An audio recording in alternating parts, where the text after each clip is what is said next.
teladan bagi seorang sahabat, teladan bagi seorang kepala keluarga. Dan salawat serta salam juga semoga tetap tercurah limpahkan kepada keluarganya, para sahabatnya, kepada tabi'in, serta kepada kita semua yang senantiasa istiqomah untuk memperjuangkan Islam sampai akhir hayat nanti. Alhamdulillah ya teman-teman, pada Bapak Ibu, Ustadz semua dan Ustazah semua, alhamdulillah pada kesempatan kali ini kita bisa berkumpul kembali di forum Thaqafah Islamiyah ya. Pada kesempatan kali ini insya Allah kita akan membahas tema yang sama, yaitu seputar fikih siasa. Lebih khusus sekarang kita insya Allah akan membahas materi seputar bendera tauhid ya, yang dimana kemarin-kemarin kita menemukan atau kita mendapatkan banyak hal ya terkait tentang framing negatif terkait tentang bendera tauhid, bahwa itu adalah benderanya HTI bukan benderanya umat Islam dan lain sebagainya. Dan insya Allah pada kesempatan kali ini pun kita akan membahas juga sekaligus terkait tentang subhat-subhat, tuduhan-tuduhan yang berkaitan tentang khilafah, syariah dan khilafah. Jadi insya Allah kita akan membahas dua materi sekaligus ya, pada kesempatan kali ini. Nah, untuk mengefektifkan waktu dan untuk supaya kita mendapatkan keberkahan dari setiap kajian, kita awali dengan bacaan Ummul Quran. Barakati al-Fatihah. Oh, betul.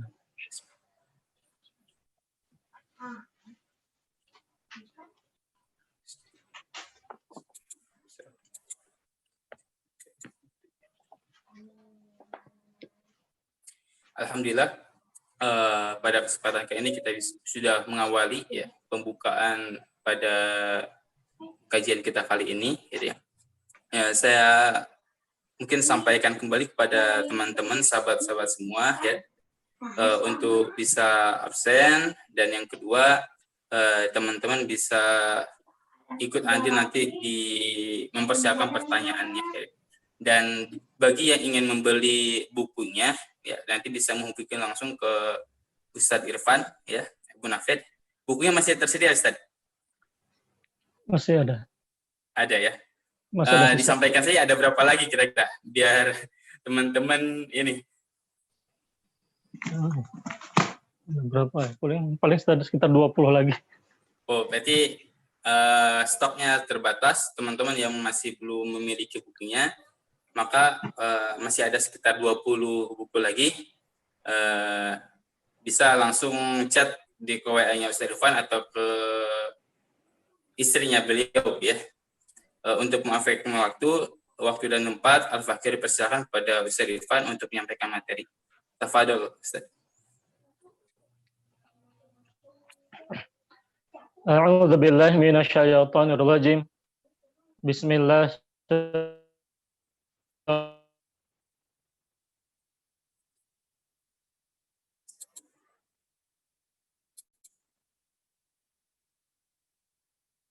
Bismillahirrahmanirrahim. Alhamdulillahilladzi sahbihi wa man wala wa ba'du uhayyikum bittahiyyatil Islam. Assalamualaikum warahmatullahi wabarakatuh. Waalaikumsalam warahmatullahi wabarakatuh. Ikhwatil kiram, a'azallahu wa iyyakum. Dalam kesempatan sore kali ini bifadlillahi taala kita melanjutkan pembahasan kuliah konsep baku khilafah Islamiyah. Ini sudah masuk pada bab di buku konsep baku khilafah Islamiyah berbicara tentang al-liwa dan ar-rayah. Bifadlillahi taala, bitaufiqillah, atas izin dan karunia dari Allah Subhanahu wa taala kita bisa berjumpa kembali meskipun dalam sesi kajian online, di mana kita mengkaji di antara bab ilmu ihya'i sunnah ya, untuk menghidupkan sunnah di antara sunnah baginda Nabi SAW, berbicara tentang sunnah imamah, di antaranya ini berbicara tentang bendera dan panji kenegaraan Nabi SAW itu sendiri. Pembahasan tentang al-liwa dan ar-rayah ini masuk di dalam buku kami, itu ya, buku saya, Konsep Baku Khilafah Islamiyah pada bab ke-9. Ada kajian balaghah atas hadis-hadis terkait di sana, ada pembahasan terkait karena memang menemukan, karena pembahasan ini mendapati urgensinya. Terlebih ketika muncul berbagai macam isu, peristiwa beberapa tahun belakangan ini, ketika al-liwa dan aroyah mengemuka di tengah masyarakat, lalu ada upaya-upaya persekusi hingga sampai pada taraf penistaan terhadap bendera bertuliskan kalimat tauhid itu sendiri, sehingga muncul pro dan kontra karena ada di antara oknum-oknum yang membela persekusi bahkan penistaan terhadap bendera tauhid itu sendiri. Maka penting kita mendudukkan pembahasan al-liwa dan arwayah di dalam Islam mencakup beberapa sisinya. Maka dalam pengkajian pembahasan ini ada beberapa hal rudud bantahan terhadap beberapa syubhat yang berkembang di tengah-tengah segelintir atau sejumlah masyarakat. Dalam hal ini prinsipnya kita niatkan man ahya sunnati faqad ahabbani wa man ahabbani kana ma'i fil jannati. Siapa saja yang menghidupkan sunnahku maka sungguh dia telah mencintai diriku, dan siapa saja yang mencintai diriku maka pasti ia akan bersama diriku di dalam jannahnya Allah Subhanahu wa taala. Nah, ini kan seringkali Al-Fakir uraikan tentang makna hadis ini dan urgensinya berbicara tentang menghidupkan sunnah imamah awil khilafah di dalam Islam. Nah, ini masuk pada bab ke-9. Jadi sore ini kita akan membahas tentang bendera dan panji kenegaraan. Lalu mungkin sedikit digambarkan, direview, karena kita sudah membahas sebetulnya tentang bab 10, koreksi argumentatif atas berbagai macam syubhat.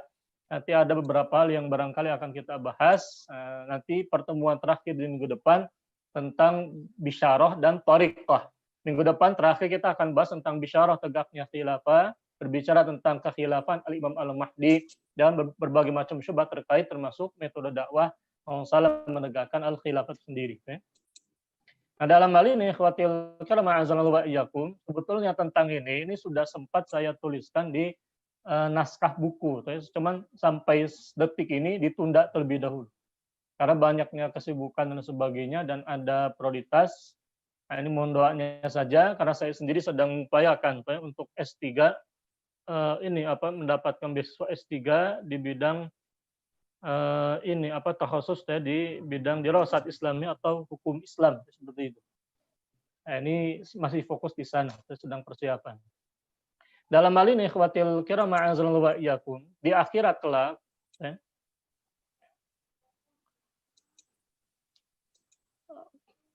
yang namanya liwa'un Nabi SAW itu, ini nanti kita lihat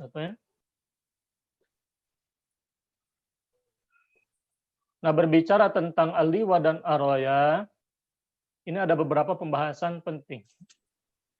Yang pertama tentang al-liwa dan arwaya sebagai syiar agama. Cuma sebelum kita bahas tentang al-liwa dan arwaya sebagai syiar agama, al-liwa dan arwaya sebagai sunnah Rasulullah, dan terakhir nanti ada beberapa rudud bantahan terhadap berbagai macam syubhat tentang al-liwa dan arwaya. Ini ada beberapa liputan. Nah, cuma sebelum kita bahas tentang itu, kita perlu sepakat dulu. Al-liwa dan arwaya ini itu dia jelas mengandung konotasi secara syar'i. Maka digunakan di dalam hadis-hadis Rasulullah SAW itu, lalu dinukilkan pula oleh para ulama dalam sejumlah kitab mereka. Terutama di dalam kutubus sirah itu banyak para hufadzul hadisi, para ulama hufadzul hadisi yang menukilkan hadis tentang kalimat bendera bertuliskan kalimat tauhid, maktubun fihi la ilaha illallah Muhammadun Rasulullah.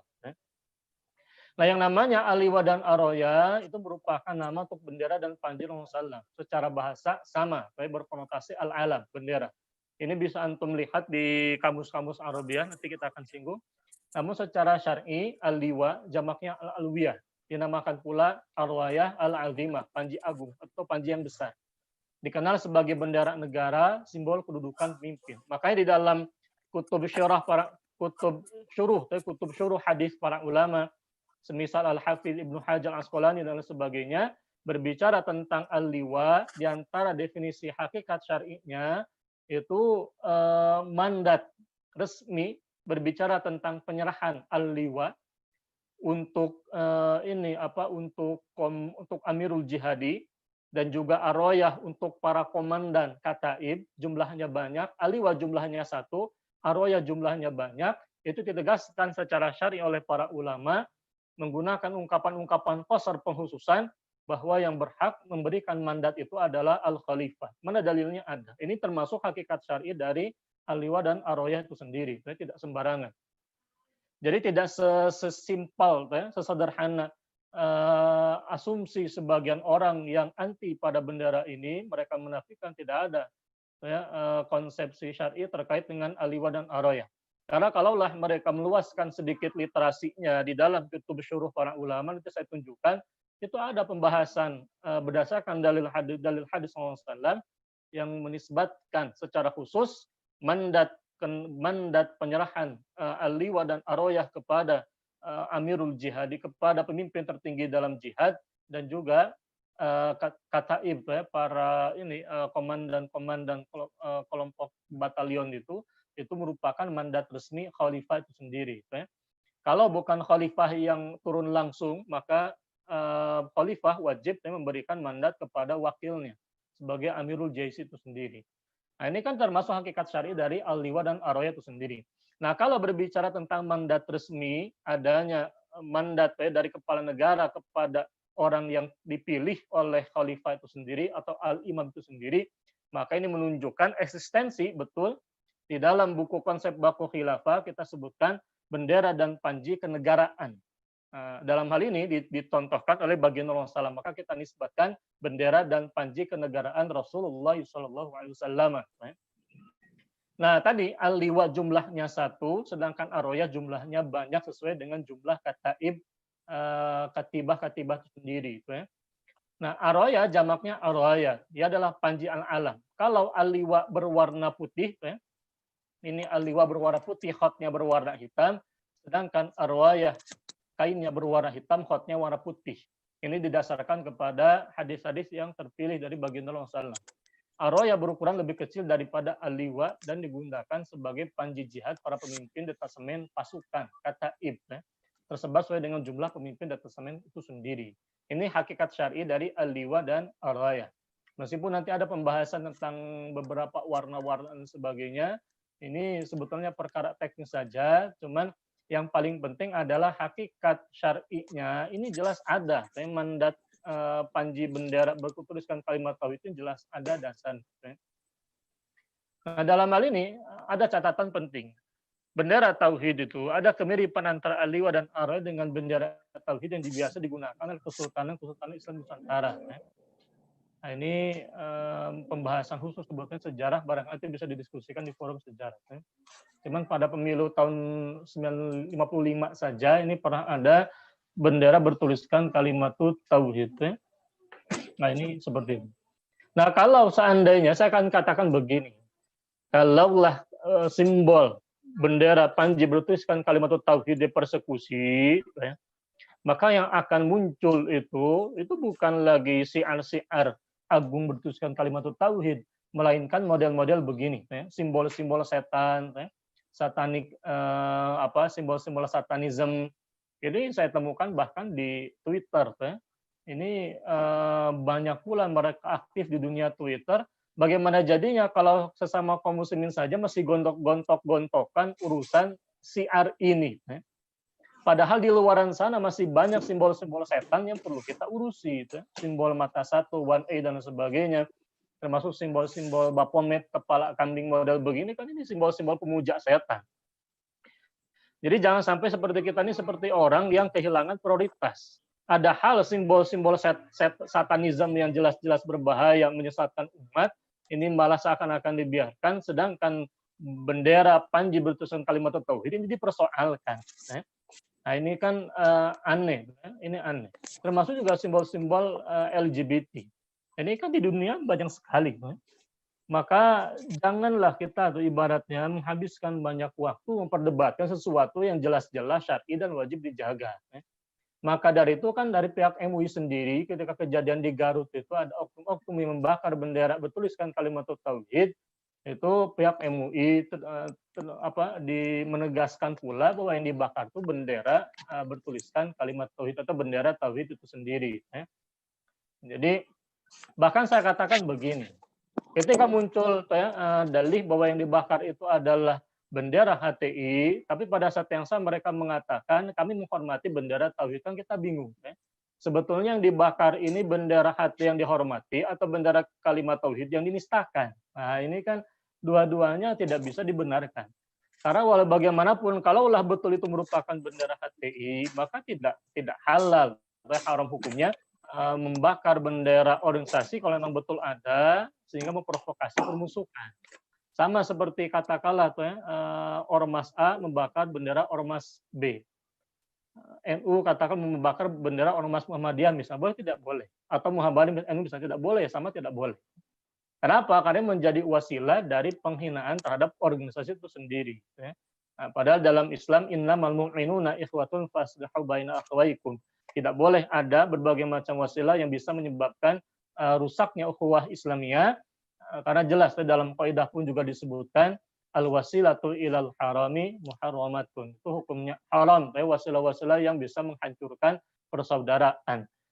Jadi dalam Islam jelas, yang namanya membakar bendera, baik dia bendera Al-Liwa dan Ar-Royah, apalagi bertuliskan kalimat tauhid, atau hatta kalau sekalipun ia bendera HTI, meskipun kenyataannya bukan bendera HTI, melainkan bendera Rasulullah SAW, maka jelas hukumnya haram. Pada sisi manapun tidak ada logika mantik usuli yang bisa membenarkan itu.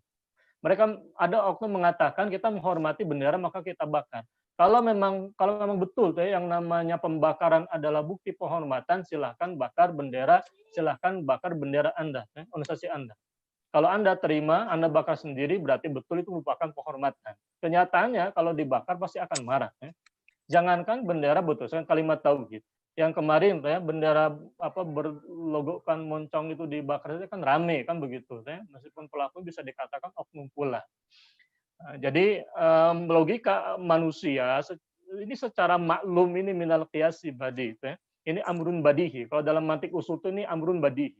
Yang namanya pembakaran atas sesuatu, membakar sesuatu itu pada hukum asalnya ini merupakan penghinaan atau penistaan. Karena tidak ada orang mau terima fotonya, bendera organisasinya dibakar, apalagi bendera bertuliskan kalimat tauhid. Yang tadinya di atas dikibarkan, lalu tiba-tiba diturunkan ke bawah, diiringi dengan nyanyian yang gembira sambil katakanlah joget-joget itu, jingkrak-jingkrak, maka itu termasuk jelas penistaan. Dalam ilmu mantik usul, perbuatan model begitu itu termasuk dilalah ghairul lafziyah, dilalah berupa perbuatan dari orang yang melakukan secara senang, happy, merendahkan sesuatu, bukan penggambaran dari pengkhidmatan. Kalau orang mengatakan kami sedang menghormati, harusnya khidmat. Mengheningkan cipta kan tidak ada orang mengheningkan cipta joget-joget. Jadi dari sudut pandang mantik usul itu terbantahkan semua. Maka pembahasan tentang ini sering kami jelaskan di berbagai macam forum. Baik di perkuliahan, forum perkuliahan, termasuk juga di mana di forum pondok pesantren di Ciamis yang dihadiri 50 perwakilan dari pondok pesantren. Karena ada forum pondok pesantren di sana, saya diundang, saya bicara tentang ini. Tidak ada satupun yang membantah. Para asatidzah bisa dikatakan sepakat. Ini harus dijaga. Nah, ketika ada orang mengatakan, seorang katanya profesor, dia mengatakan tidak ada bendera tauhid, yang ada bendera bertuliskan kalimat tauhid. Ini seperti orang mengatakan tidak ada yang namanya bendera merah putih, ada bendera berwarnakan merah dan putih. Nah, ini kan logika-logika aneh, sangat prematur sekali. Tidak perlu jadi profesor doktor untuk memahami di balik kalimat yang namanya kalimat bendera tauhid itu sebetulnya definisi lengkapnya adalah bendera bertuliskan kalimat tauhid. Cuman kan kepanjangan kalau kita ngomong tadi kemana-mana, mari kita bendera bertuliskan kalimat tauhid. Mari kita bela bendera bertuliskan kalimat tauhid. Itu pemborosan kata dalam bahasa Indonesia. Silahkan pelajari bahasa Indonesia, cukup kita mengatakan bendera tauhid. Kalau di dalam bahasa Arab, liwa tauhid dalam bentuk mudhaf mudhafun ilaihi. Nah ini mardudun. Termasuk kalau orang mengatakan kalimat tauhid itu di hati, bukan di simbol. Justru ingin saya katakan begini, kalau sekiranya cinta itu cukup di hati saja, tidak perlu manusia mengungkapkan perasaan dalam bentuk foto, foto istri dipajang, foto istri disimpan di HP. Kalau memang yang namanya cinta itu hanya sekedar di hati saja, tidak ada zawahirnya, tidak ada tampak katakanlah muncul dalam bentuk simbol dan sebagainya, ya tidak perlu ada bendera-bendera nation state dan sebagainya. Sepakat tidak? Kan tidak sepakat. Jadi itu pun juga mardudun. Yang namanya orang cinta kalimat tauhid, maka ketika bendera bertuliskan kalimat tauhid dikibarkan, itu tidak ada alasan apapun menolak, apalagi menistakan. Hal itu merupakan penggambaran dari apa? Di dalam firman Allah Subhanahu wa taala, "Dzalika wa may yu'azzim sya'airallah fa innaha min taqwal qulub." Di dalam firman Allah Jalla wa ala ada kalimat dzalika, dan hal itu wa may yu'azzim sya'airallah, dan siapa saja yang mengagungkan syiar-syiar Allah, fa innaha, maka sesungguhnya pengagungan tadi min taqwal qulub, lahir dari ketakwaan qalbu. Perhatikan. Dalam ayat ini bahkan Allah menisbahkan perbuatan mengagungkan syiar-syiar Allah itu bagian dari ketakwaan qalbu. Jadi maksudnya apa yang dimaksud dengan takwal qulub? Maksudnya adalah ketakwaan takwanya lahir dari suatu keimanan, kecintaan terhadap kalimat tauhid itu yang tampak di dalam bentuk perbuatan. Maka digambarkan dalam ayat ini wa may yu'azzim, siapa saja yang mengagungkan. Mengagungkan itu kan tidak cukup di hati saja. Itu dalam pembahasan fikih para ulama, di antara bentuk mengagungkan katakanlah syairallah, dalam hal ini syair haji misalnya, dengan cara tidak boleh kita menistahkan Ka'bah, tidak boleh kita menistahkan tempat berupa Muzdalifah dan sebagainya, ataupun juga Hajarul Aswad. Ini min termasuk syairallah dalam ayat ini. Ya.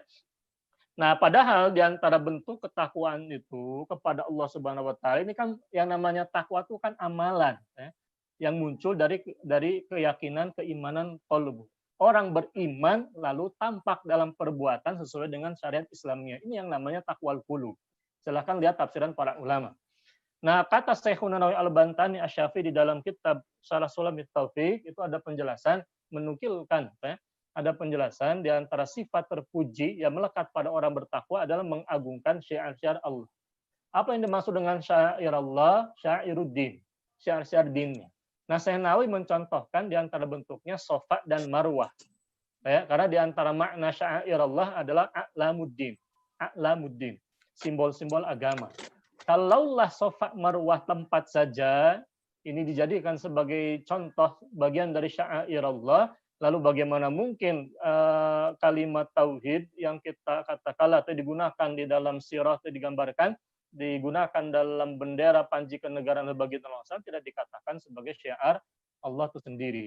Padahal yang namanya kalimat tauhid langsung ditalakikan oleh Allah dan Rasulnya. Di dalam Quran, dalam hadis kan banyak. Fa'lam annahu la ilaha illallah. Kalimat asyhadu an la ilaha illallah pun juga diajarkan bagi Nabi SAW dalam hadisnya. Jadi bagaimana mungkin dikatakan dia bukan termasuk syiar Allah itu sendiri. Terlebih ada hakikat syar'i dari al-liwa dan ar-royah. Tadi yang saya jelaskan di awal, ada hakikat syar'i dari al-liwa dan ar-royah yang dijabarkan oleh para ulama Islam. Jadi bagaimana mungkin kita katakan tidak ada yang namanya syiar berupa kalimat tauhid, al-liwa dan ar-royah itu sendiri.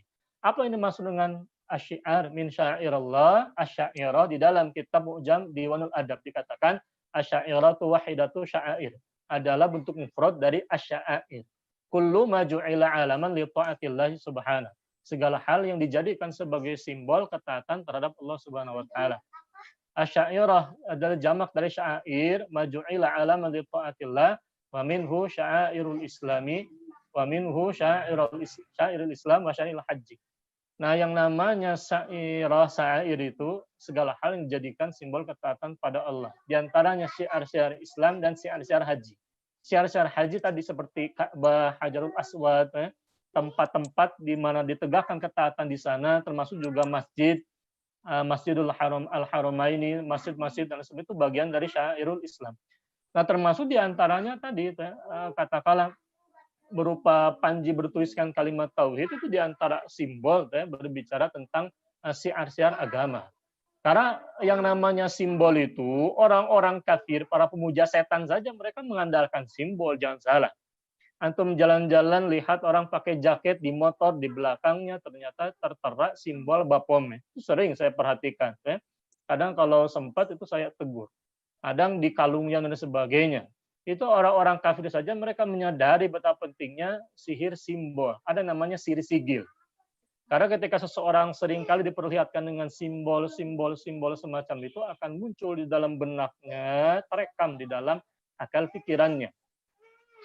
Maka ketika berbicara tentang simbol kalimat tauhid, dia bagian dari dakwah itu sendiri, kalau dipersekusi, lalu bagaimana nasibnya dengan simbol-simbol Islam, malah yang muncul simbol-simbol setan. Ya. Rugi.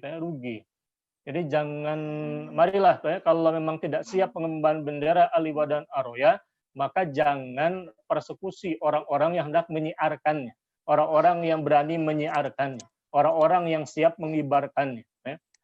Berbicara tentang bendera tauhid ini ketika beberapa bulan yang lalu rame. Saya pernah menyampaikan, sampai saya pernah menyampaikan katakanlah ajakan untuk diskusi kepada pihak-pihak sebetulnya yang memang bertanggung jawab mempersekusi bendera tauhid ketika di Cianjur itu. Bagaimana tidak, karena ada santri-santri, katakanlah santri-santri yang masih remaja itu membawa bendera tauhid, lalu oleh panitia diklaim bahwasanya tidak ada yang namanya kebolehan membawa itu. Yang menjadi titik persoalan adalah adanya persekusi kasar diungkapkan dengan kalimat kehed. Kalau di dalam bahasa Sunda yang namanya kehed itu kan itu merupakan ungkapan penghinaan. Itu merupakan ungkapan penghinaan, penistaan, mengandung bentuk kalimat yang buruk. Nah, dalam hal ini yang namanya ungkapan kehed itu jelas merupakan ungkapan yang berbahaya. Di dalam mantik itu jelas termasuk sesuatu yang diharamkan oleh syariat itu sendiri. Terlebih yang menjadi objek penghinaan adalah kalimat tauhidi.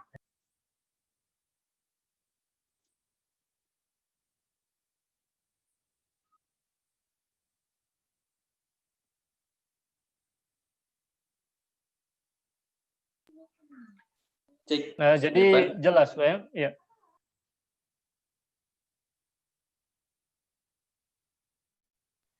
Nah, ini mohon maaf ya. Nah, jadi dalam hal ini tidak ada dasar syar'i satupun yang bisa membenarkan persekusi atas bendera tauhid. Ya. Tidak ada. Mau dengan mantik usul tidak ada. Itu saya sendiri tidak peduli dengan penistaan, penghinaan sebagian orang terhadap saya pribadi karena membela bendera tauhid ini. Itu tidak ngaruh. Karena berbicara tentang bendera tauhid ini harga mati. Tidak boleh ada sedikit pun penyesatan yang menjustifikasi itu di tengah-tengah kaum muslimin, apalagi itu menjustifikasi penistaan atas bendera tauhid. Yang saya khawatirkan begini. Ketika dijustifikasi sebagian oknum ini, nanti saya yang khawatirkan ini menggariskan sunnah sayyi'ah. Ketika ada orang kafir wal munafikin menistakan bendera tauhid. Ketika kita protes umat Islam, mereka akan mengatakan tuh kata tokohnya saja ini merupakan penghormatan. Yang bisa bertanggung jawab siapa itu? Yang bertanggung jawab adalah orang-orang yang memfatwakan fatwa sesat itu dolun mudillun itu yang mengatakan bendera tauhid itu dinistakan dalam rangka untuk menghormati bendera tauhid. Ini logika mantik usul mana yang bisa benar? Tidak ada. Maka dari itu sebetulnya dari Al-Fakir pribadi ini perlu saya tegaskan karena ada tuduhan-tuduhan terhadap saya dan sebagainya, itu saya tidak pernah menarik ajakan diskusi terbuka tentang bendera tauhid ini. Sampai pada akhirnya Facebook saya itu betul-betul diblokir setelah didatangi oleh banyak sekali orang yang merendahkan kami, menjustifikasi penistaan atas bendera tauhid. Padahal itu pun juga ajakan diskusi saya sampaikan di medsos secara baik-baik. Tapi ternyata banyak orang oknum yang merasa bertanggung jawab lalu berupaya menyambut tantangan diskusi itu. Lalu muncul ajakan diskusi di Bogor. Di Bogor itu saya katakan, karena memang ada framing-framing yang seringkali disinggung. Tantangan diskusi di Bogor itu, ini tidak sepakat di format acara dan tidak sepakat di waktunya, settingannya. Maka tertunda. Itu sifatnya undangan sepihak dari mereka, itu pun juga waktunya mepet ke acara, kami pun juga sibuk dengan acara di Banjar dan sebagainya. Nah, itu sudah saya layangkan jawaban yang intinya menggambarkan kepada panitia, acara ini perlu didiskusikan dulu format acaranya. Karena tidak cukup kalau waktunya berupa bahsul masail, di mana saya berbicara sendiri, itu ya, sedangkan dari pihak mereka itu banyak, beberapa orang. Kalau diberikan waktu sama, saya 20 menit, mereka 20 menit, sekitar 4 atau 3 orang 20 menit, artinya 20 melawan 60 menit. Nah, ini kan tidak fair. Jadi dari segi waktu itu pun juga saya persoalkan. Kalau mau silahkan adakan diskusi panel saya sendiri, mereka pun dari perwakilan mereka pun juga sendiri. Sisanya itu bukan membicara, melainkan para silahkan para penanya dan sebagainya diskusi setelah kami berbicara dengan waktu yang sama. Ya. Sebetulnya intinya di sana. Karena jangankan berbicara tentang berbicara tentang bendera tauhidin dalam waktu setengah jam atau 20 menit misalnya. Ya. Ini di buku ini kan jadi satu bab. Banyak ilmu yang perlu kita jelaskan. Banyak hal yang perlu kita dudukkan. Tidak cukup waktunya kalau katakanlah dalam bentuk forum. Itu pun juga kita perhatikan ternyata di acara tersebut ada 2 tema besar. Jadi bukan hanya tentang bendera tauhid saja, tapi ada pembahasan fikih yang lain. Artinya itu semakin sempit lagi waktunya dari katakanlah jam 8 sampai dengan zuhur itu dibagi 2 tema besar dengan banyak pembicara. Saya tanya, ini waktu untuk saya bicara ini tidak akan cukup. Itu yang jadi catatan saya yang saya sampaikan. Silahkan format ulang acaranya dan ternyata mereka tidak menyanggupi karena sudah terpublikasi ya berarti masing-masing. Karena tidak ketemu di syarat-syarat acara berarti mereka mengadakan ya saya pun juga mengadakan di Ciamis itu forum sendiri itu ya. Tapi kan ternyata di framing. Ini Irfan Abu Nafid pengecut dan sebagainya. Padahal berbicara tentang bendera tauhid itu setelah acara di Bogor itu saya bicara di banyak forum. Yang menyebutkan kami pengecut itu kemana? Tidak hadir di Ciamis, tidak hadir di forum-forum dan sebagainya ketika kami bicara lantang. Jadi itu hanya framing-framing yang menunjukkan kualitas orang-orang yang para penduduk itu sendiri. Karena mereka tidak bisa menghadirkan buktinya. Alhamdulillah saya sehat, itu jelas. Karena berbicara ini bagian dari prinsip. Jangankan ini, perhatikan nih. Bendera tauhid di zaman sekarang tadinya di atas diturunkan, jadi ke bawah bersapu dengan tanah, dengan debu, dengan kotoran kuda dan sebagainya. Padahal dulu ketika jihad itu para sahabat Zaidun akhoda royata Zaidun fa'usiba. Zaid itu mengambil aroya karena dia berkedudukan sebagai amirul komandan jihad itu. Diputus tangannya fa'usiba di sana maksudnya putus tangannya. Maka jatuh Zaid wafat syahid minasyuhada. Kemudian diambil oleh Ja'far bin Abdul Muttalib sama syahid syuhada. Kemudian diambil oleh Ibnu Rawahah. Beliau pun juga sama gugur. Akhirnya itu diambil oleh siapa? Oleh Khalid bin Al-Walid hingga kaum muslim mendapatkan kemenangan. Atau bayangkan, tadinya aroya itu dikibarkan, diputus tangannya jatuh, diambil lagi, putus tangan jatuh lagi. Seperti itu. Ini di dalam ilmu mantik usul menggambarkan bentuk pengagungan, takzim terhadap syiar agama Allah ini. Dia merupakan simbol dari jihad fisabilillah, ini jelas wajib dihormati. Jadi jangan kebalik, di zaman sekarang tadinya dikibarkan, diturunkan ke bawah dengan sukarela. Nah ini mungkar, saya katakan mungkar jelas sekali. Dalam hal ini, ikhwatil kiram ma'azallahu ba'yakum, ini para ulama sendiri ketika mereka menjelaskan tentang penggunaan al-liwa dan aroya, ini kan jelasnya banyak penjelasan mereka. Bahkan seorang al-imam al-Qadi Badruddin bin Jamaah ini termasuk kalangan ulama Syafi'i, ulama besar kalangan Syafi'i. Beliau mengatakan bahkan memuji kedudukan pembawa pengibar bendera al-liwa dan aroya. Wa yanbaghi an yakuna sahibur rayati min asbatin nasi jinanan. Jadi sudah seharusnya yang mengemban aroyah itu, panji jihad aroyah itu termasuk orang yang paling kokoh, orang yang paling jujur, orang yang paling benar, orang yang katakanlah paling sabar. Jadi bukan orang sembarangan. Artinya kalau yang mengemban panji aroyah haruslah orang yang mulia, ini menjadi dilalah bahwa al-liwa dan aroyah itu merupakan panji yang mulia. Ini penting. Apalagi kalau antum faham ilmu balaghah itu, saya tunjukkan begini. Ini menggunakan kerangka pembahasan ilmu yang mapan dalam kajian kebahasaan. Tidak ada orang yang mampu membantahnya kecuali orang yang awam sekali terhadap bahasa Arab. Saya katakan begitu karena ilmunya jelas. Saya contohkan hadis SAW, la'utiyanna rayata godan rajulan, digambarkan dalam hadis SAW riwayat Al-Bukhari dan Muslim. la'utiyanna royata. Di sini ada huruf lam, lamnya lam apa? Jelas dalam kajian bahasa balaghah dia termasuk, silakan dicatat, termasuk lam jawab qasam. Artinya pada hadis ini sebetulnya ada kalimat qasam, barangkali dalam redaksi Al-Bukhari Muslim ini mahdzuf ya. Jadi disingkat saja oleh baginda Rasulullah SAW langsung kepada ungkapan jawab sumpahnya. Jawab sumpahnya diawali dengan lam taukid, la'utiyanna. Ini termasuk lam taukid, lam jawab qasam, faedahnya taukid penegasan, diikuti dengan nun taukid as-saqilah.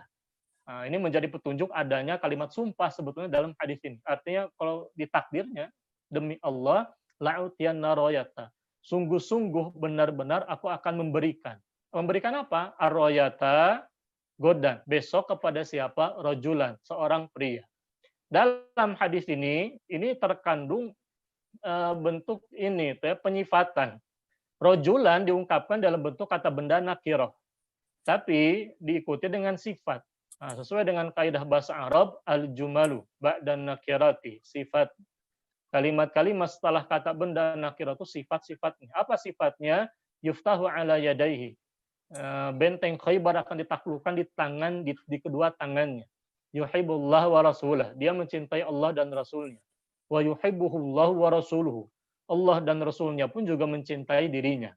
Perhatikan kalimat ala yadaihi, ini termasuk ungkapan kiasan al-majazul mursalu yang disebutkan kedua tangan, tapi yang dimasukkan sebetulnya keseluruhan diri orang tersebut. Ini pun juga sebetulnya kalimat yuftahu ala yadaihi ini mengandung, dalam kalimat yuftahu ala yadaihi ini mengandung al-majazul aqli. Jadi yang disebutkan pada seseorang, tapi sebetulnya yang terlibat itu bukan hanya pemimpin saja, melainkan pula pasukannya di belakangnya yang menaklukkan benteng Khaybar itu. Nah, ini kan penyifatan dia mencintai Allah dan Rasulnya, Allah Rasulnya mencintai dirinya. Ini kan pengakuan dari as-sadiqul masduq baginda Rasulullah. Ini menggambarkan agungnya kedudukan pengemban panci ar-roya, ini harus orang yang mulia. Makanya digambarkan di dalam riwayat itu sampai-sampai para sahabat itu fabatan nasu lailatahum ayyuhum yu'ta. Mereka bertanya-tanya, mereka sampai mabit bermalam tanpa ini gundah gulana, bukan gundah gulana karena takut terpilih diberikan amanah ar-roya, tapi mereka harap-harap cemas semoga mereka yang kulluhum yarjuhu. Mereka semua para sahabat mengharapkan, karena kalimatnya rojulan. Rojulan dengan sifat yang sangat mulia. Mereka mengharapkan semoga saja saya, artinya saya diakui sebagai orang yang mencintai Allah dan Rasulnya. Allah Rasulnya pun juga mencintai saya. Kenyataan yang diberikan kepada siapa? Aina Aliyun. Besok Rasulullah mengatakan Aina Aliyun. Mana Ali? Ali yang mendapatkan amanah agung ini. Dan ternyata betul terbukti benteng Khaybar itu ditaklukkan dengan kepemimpinannya Ali bin Abi Thalib radhiyallahu ta'ala anhu. Bahkan digambarkan dalam sejumlah riwayat adanya karamah Ali di sana. Tapi dalam hal ini, ikhwatil kiram, poin pentingnya hadis ini menggambarkan urgensi al-liwa dan ar-roya. Perhatikan pembahasan ini. Yang poin yang kedua, al-liwa dan ar-roya termasuk sunnah Rasulullah. Apa dalilnya? Dia merupakan liwa ud-daulati wa liwa ul-hurubi.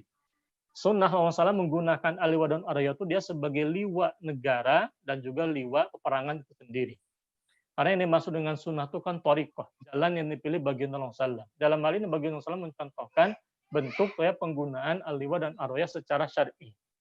Maka dalam hal ini ikhwatil kiram digambarkan contoh ini di antara dalil liwa roya sebagai liwa ud-daulah, liwa ul-khilafah. Dalam hal ini laisatil a'lam lil harbi faqat. Yang namanya al-liwa dan ar-roya bukan hanya bendera perang saja. Bal hiya syairullah, bahkan dia termasuk panji simbol negara.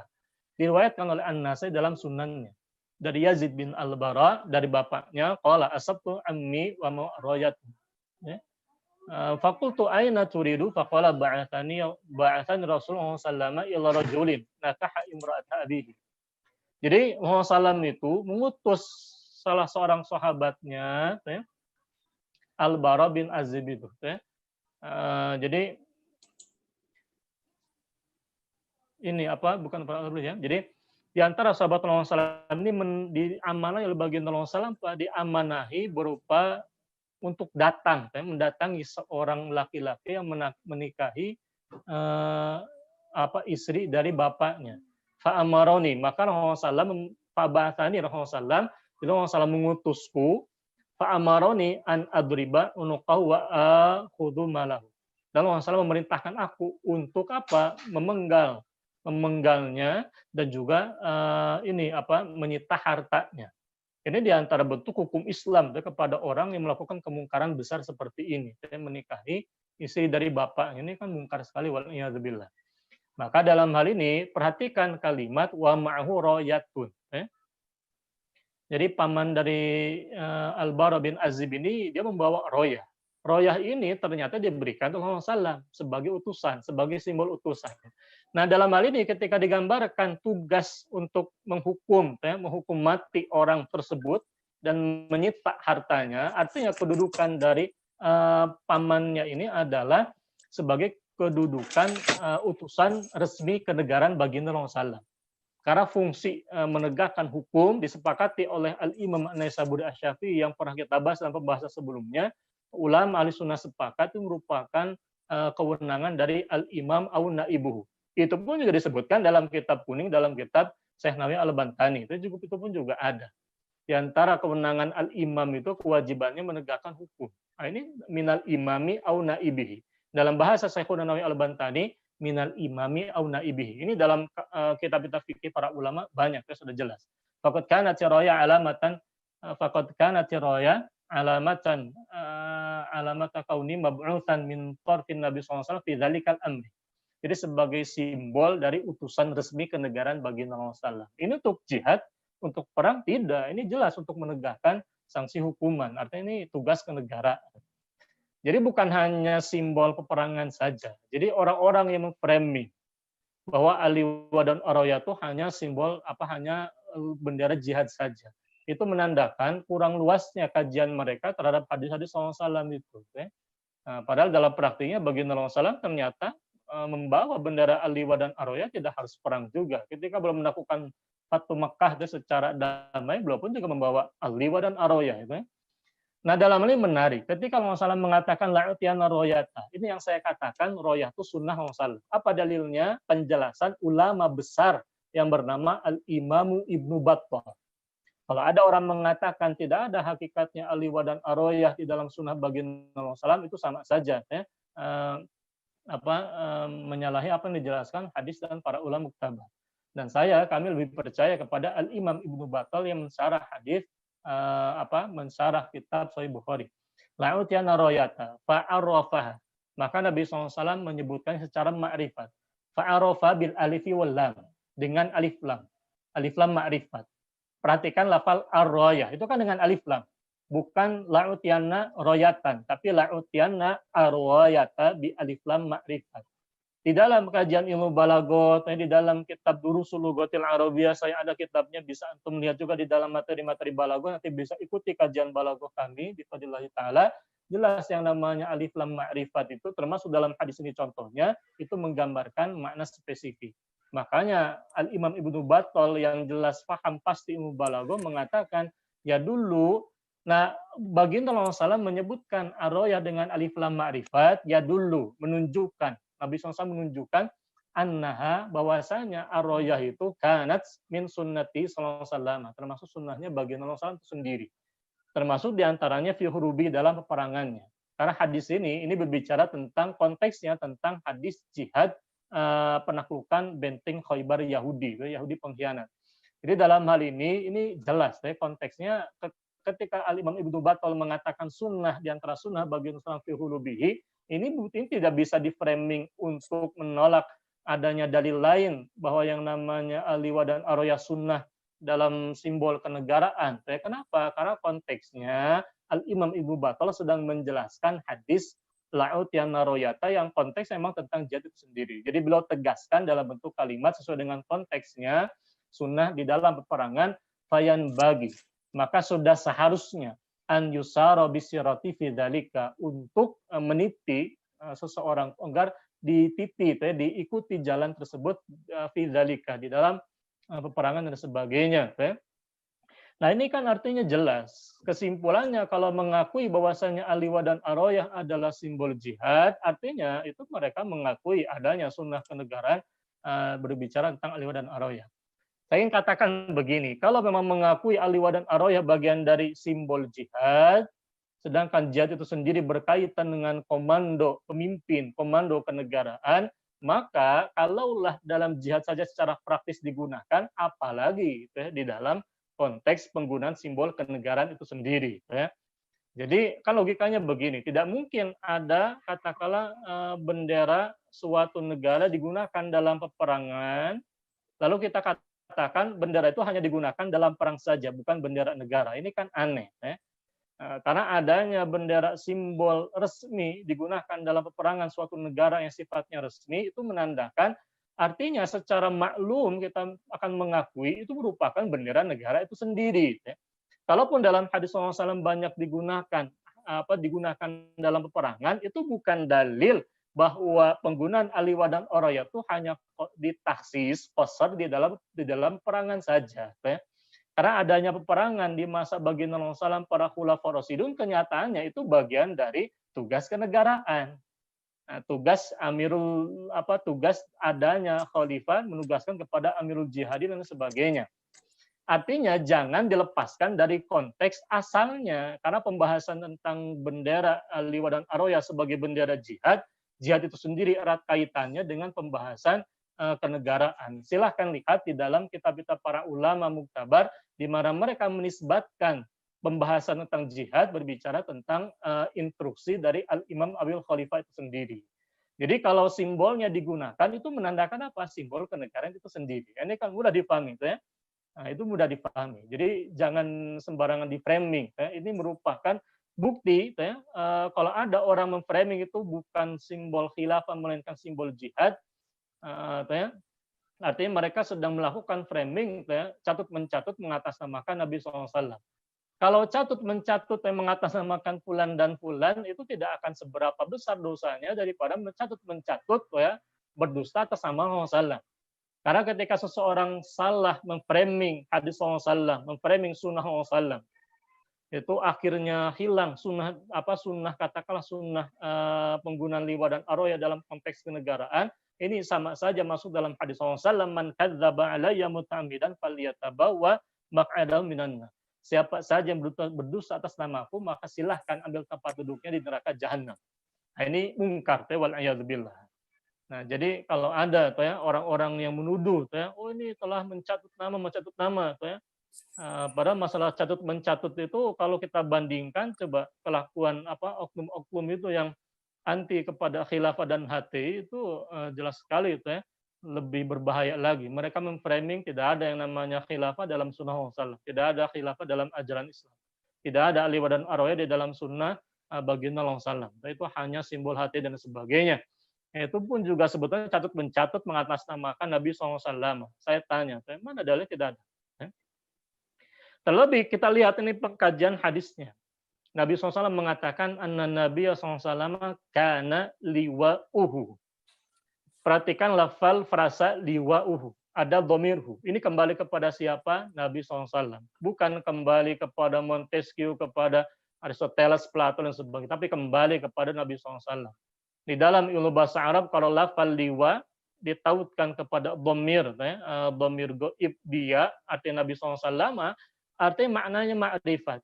Bukan liwanya Aristoteles, Plato, tapi artinya liwanya Nabi SAW. Nah, ini kan mudah dipahami. Ya. Artinya kalau dinisbatkan kepada Nabi SAW, artinya liwa yang diajarkan, dipraktikan, diakui oleh baginda Rasulullah. Itu sunnah tidak? Ya jelas sunnah. Yang namanya sunnah itu kan bagian dari akwal, termasuk juga af'al, perbuatan, termasuk taqarir. Kenyataan Nabi SAW baik secara lisan maupun perbuatan itu mengagungkan, diikuti dengan athar para sahabat, itu menyebutkan adanya liwa Nabi SAW sekaligus menunjukkan amalan perbuatan mereka mengagungkan dan menegaskan eksistensi aliwa dan aroya itu sendiri. Lalu tiba-tiba ada orang mengatakan tidak ada sunnah liwa dan aroyah untuk kepada Rasulullah SAW. Ini kan aneh. Ya? Tanpa dalil, tanpa argumentasi syar'i, mereka mengklaim begitu, mencatut nama baginda Rasulullah SAW. Ya? Nah, ini mungkar. Ya? Nah, silahkan nanti antum silahkan catut nama saya. Saya tidak akan protes ya. Antum tidak perlu izin saya, silahkan antum catut ya, nama saya ketika berbicara tentang pembahasan balaghah hadis khilafah, berbicara tentang balaghah hadis roya dan liwa roya, saya senang ya. Karena insya Allah saya akan dapat pahala amal jariah dari sana. Silakan catut nama saya ketika berbicara tentang khilafah, tidak perlu izin. Yang paling penting apa yang dicatut sama seperti apa yang memang katakanlah saya katakan. Itu bukan aib, bahkan itu suatu hal yang membanggakan, min barakatil amal. Karena di antara tanda keberkahan amal kata para ulama tatkala dinisbatkan kepada sahibul maqalih. Itu silahkan antum jelaskan tadi seperti apa yang kami uraikan, itu ada ilmunya. Nah, Nabi SAW ketika memasuki Fatu Makkah, ketika masuk kota Makkah itu belum membawa liwanya. Ini dalam rangka, ini damai. Ini damai. Dibawa sebagai simbol negara. Jadi Nabi SAW datang menaklukkan kota Makkah itu sebagai pemimpin negara. Ada yang bisa melawan, kenyataan tidak. Takluk, bifadillahi ta'ala. Termasuk juga perhatikan pelafalan ini sama, karena liwa'un Nabi SAW abyad wa royatu sauda. Liwa Nabi SAW berwarna putih, royahnya hitam. Karena royatun Nabi SAW saudat sama uqabah. Dahulu royah Nabi SAW itu berwarna hitam dinamakan al-uqab. Apa yang maksud dengan al-uqab? Al-uqab itu sejenis burung. Jadi orang-orang Arab itu biasanya menamakan istilah bendera itu dinamakan dengan al-uqab. Mungkin karena dia bertengger di atas tuh ya. Dijelaskan di dalam kitab Mu'jam Maqayisil Lughah. Ini termasuk kitab yang direkomendasikan oleh guru kami, salah seorang doktor pakar tafsir balaghah dari Mesir itu, orang Mesir, Dr. Sami. Beliau memuji kitab ini, Mu'jam Maqayisil Lughah. Saya cari ternyata ada. Al-uqab itu minat thairi. Uqab itu sejenis burung. Sumiyat bidzalika li syiddatiha wa quwwatiha. Kenapa Ar-Royah dinamakan sebagai panji al-uqab? Karena li syiddatiha wa quwwatiha. Karena adanya kekuatannya, keagungannya. Summa syubihati rayatu bihadil uqab. Kemudian ditashbih. Ini dalam kajian balaghah artinya ada bentuk ini penyerupaan. Ka'anna tutiru kama tutiru. Seakan-akan yang namanya bendera tadi berkibar kokohnya itu seperti burung ketika dia terbang dan bertengger dengan gagahnya. Nah, ketika Rasulullah SAW perhatikan hadis tadi, kanat royatun nabi. Dalam hadis ini kanat royatul Rasulullah SAW. Ini jelas sekali mudhafun ilaih. Dalam ilmu bahasa Arab, ketika ada bentuk ini, silakan antum buka saja. Kitab dasar ilmu nahwu yang namanya minal ma'arifi, di antara jenis ma'rifat itu, sesuatu yang menggambarkan makna spesifik, penisbatan kepada seseorang kepada sesuatu, itu di antara bentuknya adalah al-idhafah, mudhafun ilaihi. Contoh, royatu Rasulillahi sallallahu alaihi wasallam. Royatu mudhafun marfu'un wa alamat rafihi dhammatun zahiratun. Rasulillahi, rasuli mudhafun ilaihi. Nah, ini kan wahwal mudhaf. Rasuli mudhafun ilaihi majrurun wa alamatu jarrihi al-kasrah. Wa huwa mudhafun li lafdil jalalati. Tapi intinya jelas ini merupakan bentuk mudhafun ilaihi. Minal ma'arif. Artinya termasuk makna spesifik menunjukkan adanya royah miliknya Nabi SAW. Karena di dalam ilmu bahasa Arab yang namanya mudhafun ilaihi kan takdirnya banyak, maknanya banyak. Royatul Rasulullah maknanya royatu li Rasulillahi SAW.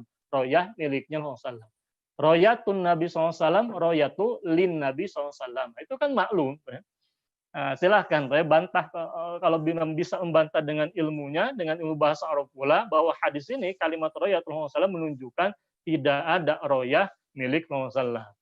Cuman mau sampai hari kiamat antum buka-buka kitab nahwu tidak ada teori begitu. Saya jamin sallallahu taala. Karena makna ketika digambarkan royatul Rasulullah, artinya kita katakan ada royah miliknya, sunnahnya baginda Rasulullah. Makanya Al-Imam Ibnu Battal menegaskan hal itu.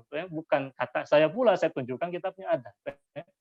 Nah, kenyataannya para ulama dalam kitab Maqilah fi liwa'in Nabi SAW. Apa yang dikatakan dari liwa Nabi? Apa yang dikatakan babu royat al-wa'laluyah? Maja fi royat. Zikru wasfi liwa'il Mustafa SAW inda dukhuli Makkata yaumal fathi. Penyebutan adanya penyifatan liwa al-Mustafa, liwa miliknya al-Mustafa SAW ketika memasuki kota Makkah pada hari penaklukan.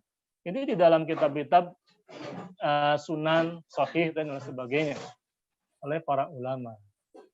Nah, termasuk yang saya katakan begini, yang namanya al-liwa ini menegaskan liwa roya sebagai simbol kenegaraan. Qauluhu royatil ansari al-wahidah roya wa hiya a'lamun likulli fariqin wal liwa lil amiril a'zam wa qad yusamma liwa royatan. Dalam kitab Gharibul Hadis karangan Al-Imam Ibrahim bin Ishaq. Nah, beliau mengatakan yang namanya royah itu adalah a'lamun, simbol untuk setiap kelompok. Kalau kelompok kecil saja ada benderanya, ketika orang mendaki gunung ada benderanya, apalagi bendera sebesar, apalagi bendera untuk kenegaraan sebesar negaranya bagi Nabi SAW, khilafah khulafah rasyidun dan sebagainya. Ya, yang jelas-jelas itu melakukan Persia Romawi dan sebagainya. Maka tentu maklum kita katakan pasti ada simbolnya. Simbol apa yang cocok? Ya tidak mungkin bendera katakanlah ini bertuliskan ini tahu bulat misalnya. Nah, ini kan mustahil bendera dari negara yang asasnya adalah tauhid, umirtu an uqatilan nasa hatta yashhadu an la ilaha illallah wa asyhadu anna Muhammadar Rasulullah, itu tentu saja harus lebih layak adalah bendera bertuliskan kalimat tauhid itu sendiri. Karena yang namanya simbol itu kan menggambarkan menjadi dilalah dari eksistensi suatu negara. Itu ada filosofinya. Jadi kalau orang mengatakan cukup bendera berwarna hitam putih saja, itu tidak ada esensinya. Maka di dalam hadis-hadis dinukilkan oleh para hufadul hadis dalam kutub sirah mereka, liwa royah Nabi SAW itu bertuliskan kalimat tauhid. Dan kenyataannya namanya al-liwa lil amiril a'zam. Al-amiril a'zam dalam bahasa fuqaha itu merupakan mutaradif, dalam bahasa ulama lughah, dalam bahasa para fuqaha, amirul a'zam atau al-imam al-a'zam itu makna mutaradif dengan khalifah. Maka al-imam Ibrahim ingin mengatakan lil amirul a'zam lil khalifati, itu liwa itu milik simbol dari pemimpin tertinggi, khalifah itu sendiri. Nah, termasuk juga roya al-mul jaisi wa al-mul bilad. Perhatikan di dalam kitab Mu'jam Lughatil Fuqaha. Karangan siapa? Profesor Dr. Muhammad Rawasqul Aji. Ini membantah, framing bahwa bendera liwa roya hanya milik untuk simbol jihad saja. Ternyata kenyataan dalam kitab Mu'jam, kamusnya para ahli fikih yang namanya ar-roya, al-alamatul mansubatul ru'ya, alamul jaisi au alamul biladi. Bendera tentara atau bendera pasukan atau bendera negara, bendera negeri-negeri. Ya. Nah, itu al-liwa jamaknya al-wiyat. Alamul jaisi sumya bidzalika li'annahu yulwa li kubrihi fala yantashir illa indal hajati. Nah, termasuk juga al-liwa, dia termasuk simbol pasukan. Tapi intinya di sini ada kesimpulan dalam kitab Mu'jam Lughatil Fuqaha karangan Profesor Dr. Muhammad Rawasqul Aji dan Profesor Dr. Hamid Shadiq Kunaibi, bahwa yang namanya roya liwa itu maklum di dalam bahasa para fuqaha itu merupakan bendera pasukan dan bendera negara, bendera negeri. Nah, siapa yang mengatakan begitu? Bukan saya, tapi para profesor ini. Royatun Nabi SAW wa liwa'uhu. Royatul uqab kan numara ma'a royatis safra ma'a sauda kanat lahu alwiya baydu kada aswad ma'a aghyar min hatta khoda. Ini di dalam syairnya Al-Hafidh Al-Iraqi, guru dari Al-Hafidh Ibnu Hajar Al-Asqalani. Memang beliau mengakui adanya beberapa warna, tapi sebetulnya itu perkara teknis saja.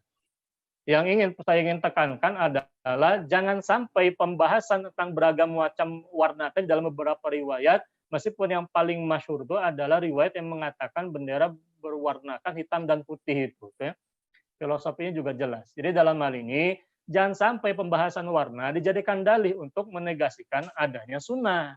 Karena kalimat royatun Nabi, royatul Rasulullah itu sudah cukup menunjukkan adanya dalil. Kenyataannya Imam Ibnu Battal kan menegaskan begitu.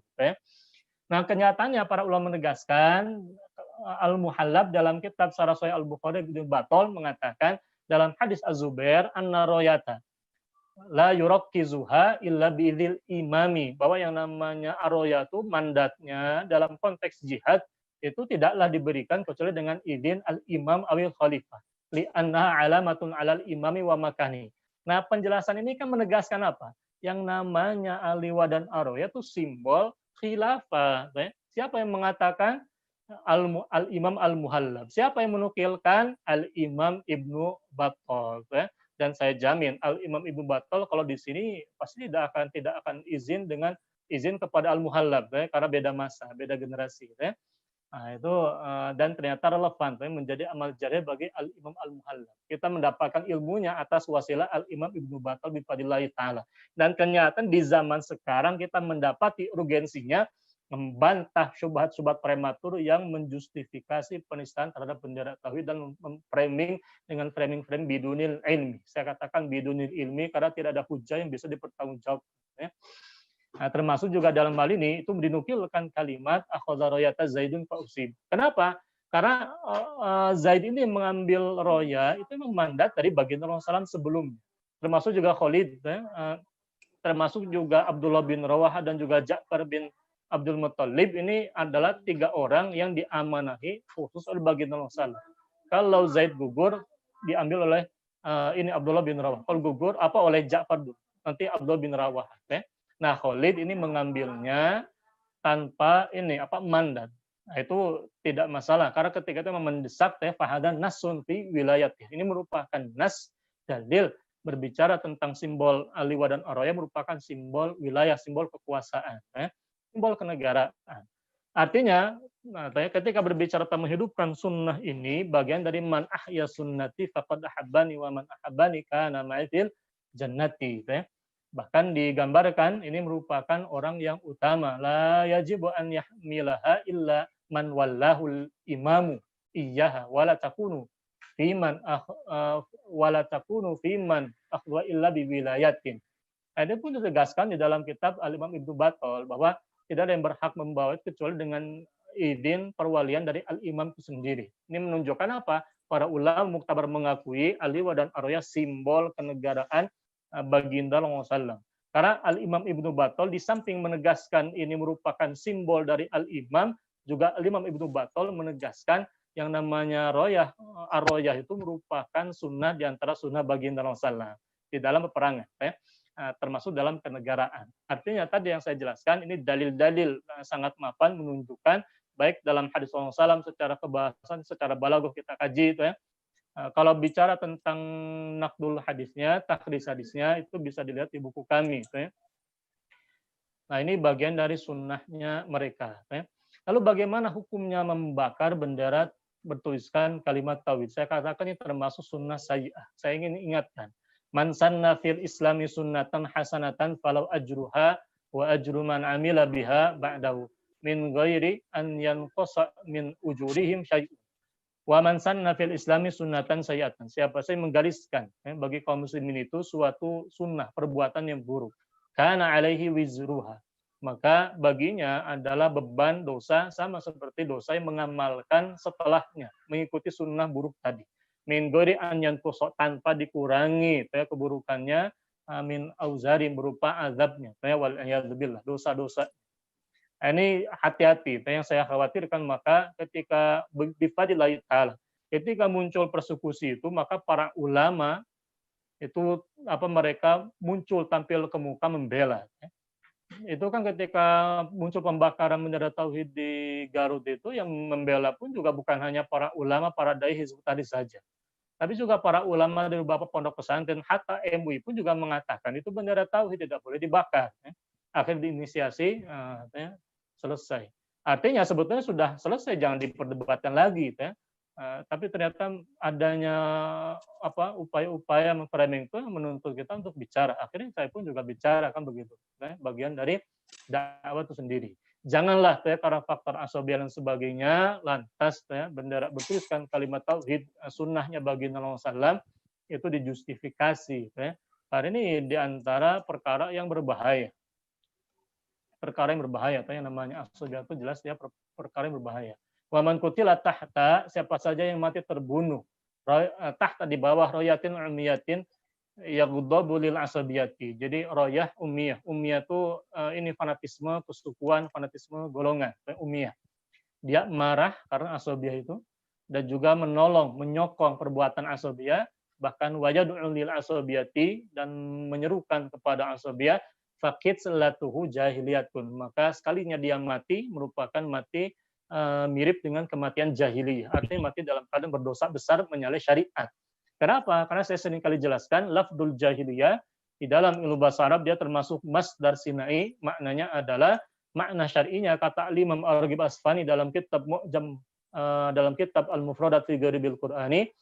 Yang pertama, i'tiqadu syai' bi khilafi ma huwa alaihi, meyakini sesuatu bertentangan dengan keyakinan seharusnya. Yang kedua, fi'lu syai' bi khilafi ma haqa an yaf'ala, mengamalkan suatu perbuatan yang bertentangan dengan apa yang seharusnya dilakukan dalam syariat. Bertentangan dengan akidah dan syariah namanya jahiliyah. Ketika Nabi SAW menyifati kematian orang yang katakanlah marah karena asabiyah, menyokong, mendukung asabiyah, baik secara lisan maupun juga perbuatan termasuk diantaranya. Karena kalimat yansuru itu diungkapkan secara ringkas, tapi maknanya kan kita maklum, menolong baik secara lisan maupun juga secara perbuatan itu min amali nasri lil asabiyah, atau menyerukan kepada asabiyah, maka kematian mereka kematian jahiliyah menyalahi syariat yang mereka berdosa besar. Wal'iyadzubillah. Hati-hati, karena yang diperkarakan ini berbicara tentang bendera bertuliskan kalimat tauhid yang jelas kalimat syiar Islam dan jelas sunnah, di antara sunnah baginda Rasulullah SAW tadi sudah saya buktikan itu bifadlillahi ta'ala. Termasuk saya ingin jelaskan begini, ini slide terakhir. Perhatikan di dalam pembahasan ini, ada beberapa asumsi itu syubhat. Saya katakan kenapa syubhat? Karena jelasnya bertentangan dengan apa yang disebut para ulama. Saya ingatkan dalam kalimatnya Al-Imam Al-Bukhari, afdhalul muslimin rajulun ahya sunnatan min sunani Rasulullah. Di antara seutama-utama kaum muslimin adalah seseorang yang menghidupkan sunnah di antara sunnah baginda Rasulullah yang telah qad umita, yang telah mati. Fasbiru ya ashab sunani rahimakumullah fa innakum aqallun nasi. Maka bersabarlah wahai para pembela sunnah, semoga Allah merahmati kalian karena sesungguhnya kalian adalah manusia yang sedikit saja. Nah, semoga saja kita termasuk orang yang sedikit ini, membela sunnah imamah al-khilafah, membela sunnah al-liwa dan araya. Nah, tadi itu ya. Ada asumsi itu bahwa yang namanya hadis-hadis al-liwa dan araya itu mutlak dhaif. Saya katakan itu mutasyaddid. Ini menjadi aneh sebetulnya, pendhaifan hadis ini secara mutlak kenyataannya justru dilakukan oleh oknum-oknum yang harus kita akui itu mereka termasuk yang ringan tanda petik yang menerima hadis dhaif dalam wilayah fadhilul amal. Hadis ini bisa masuk dalam ranah fadhilul amal. Kalau misal saya tanyakan simbol apa yang paling utama tertulis di dalam bendera al-liwa dan araya. Jawabannya ya bukan tulisan tahu bulat, bukan tulisan ini itu dan sebagainya, melainkan tulisan kalimat tauhid. Artinya ini bagian dari apa? Min fadailil amal, kan begitu ya. Nah, kenyataannya ternyata kalangan para ulama hufadzul hadisi, contohnya Al-Hafidz Hamdun bin Yusuf As-Salihi Asyami, itu termasuk hufadzul hadisi terkenal ya. Nah, beliau di dalam salah satu kitabnya, dalam kitab Jmu' Abwabil Alatil Harbihi, kumpulan hadis-hadis dalam bab-bab tentang alat-alat simbol-simbol peperangan Rasulullah. Bahkan belum menisbatkan kepada siapa Nabi SAW. Ini seorang hufadzul hadis, tidak mungkin beliau berani menisbatkan sesuatu yang tidak jelas kebenarannya dari Rasulullah. Tapi seorang hufadzul hadis, salah seorang hufadzul hadis ini, Al-Imam Al-Hafidz Hamad As-Salih Asyami ini, beliau berani menisbatkan ini kana lahu SAW. Milik Rasulullah itu bagi Rasulullah itu memiliki liwa, bendera putih abyad maktubun alaihi, tertulis di dalamnya la ilaha illallah Muhammadun Rasulullah. Wa akhir aswad, yang lainnya berwarna hitam. Ini al-liwa dan araya. Ya. Yang lainnya ukuran lebih besar. Mana araya, al-liwa itu lebih besar daripada royah itu sendiri. Wa kana Rasulullah royatun sauda.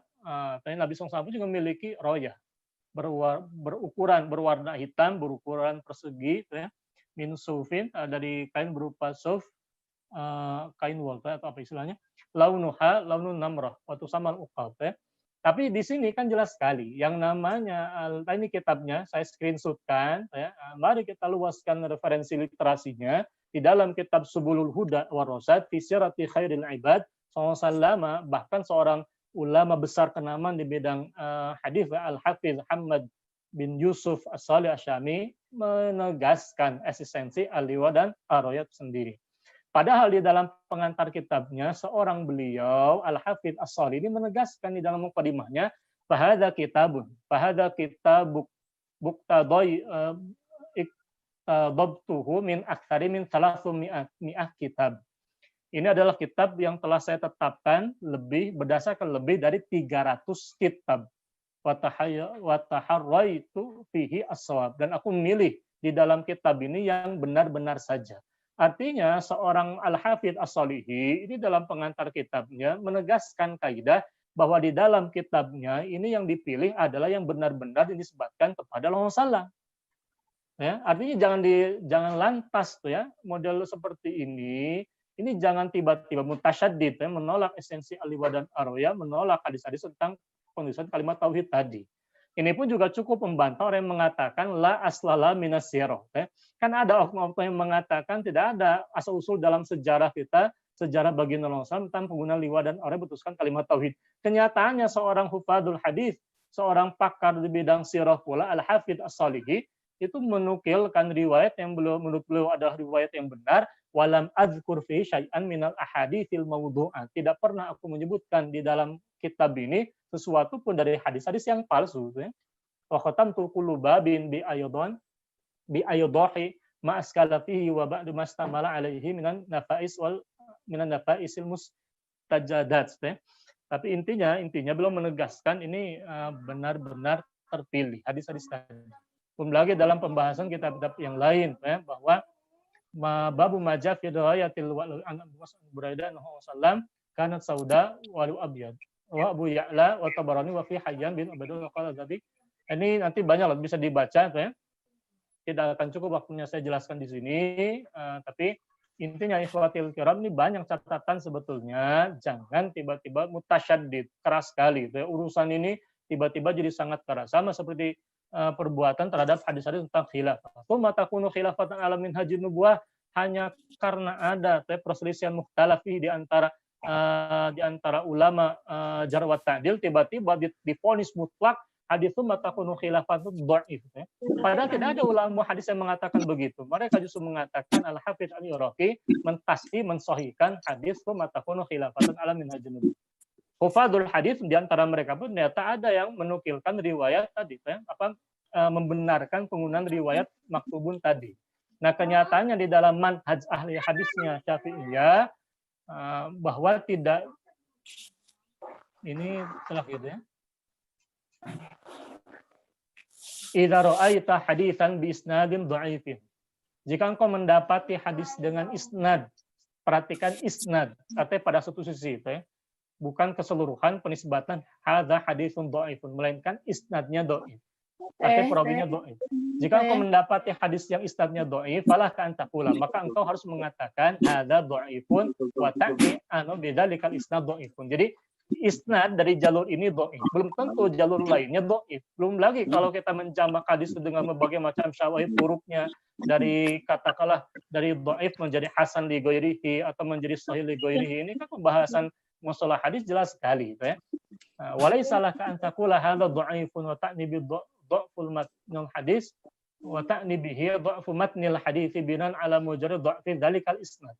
Jadi jangan semata-mata mendapati ada perawi bermasalah lalu antum memvonis ya matan hadis ini dhaif, padahal yang berbicara pada dipermasalahkan baru pada sisi isnadnya, bukan kajian tentang matan. Nah, ini kan muskil kita mendapati kenyataan di zaman sekarang ya. Jadi tidak boleh, bahkan Imam Jalaluddin As-Suyuti mengatakan walihadza kana madzhabun Nasa'i, di antara madzhab An-Nasa'i Asy-Syafi'i alla yutraku hadits rajuli hatta yajmu' ala tarkihi.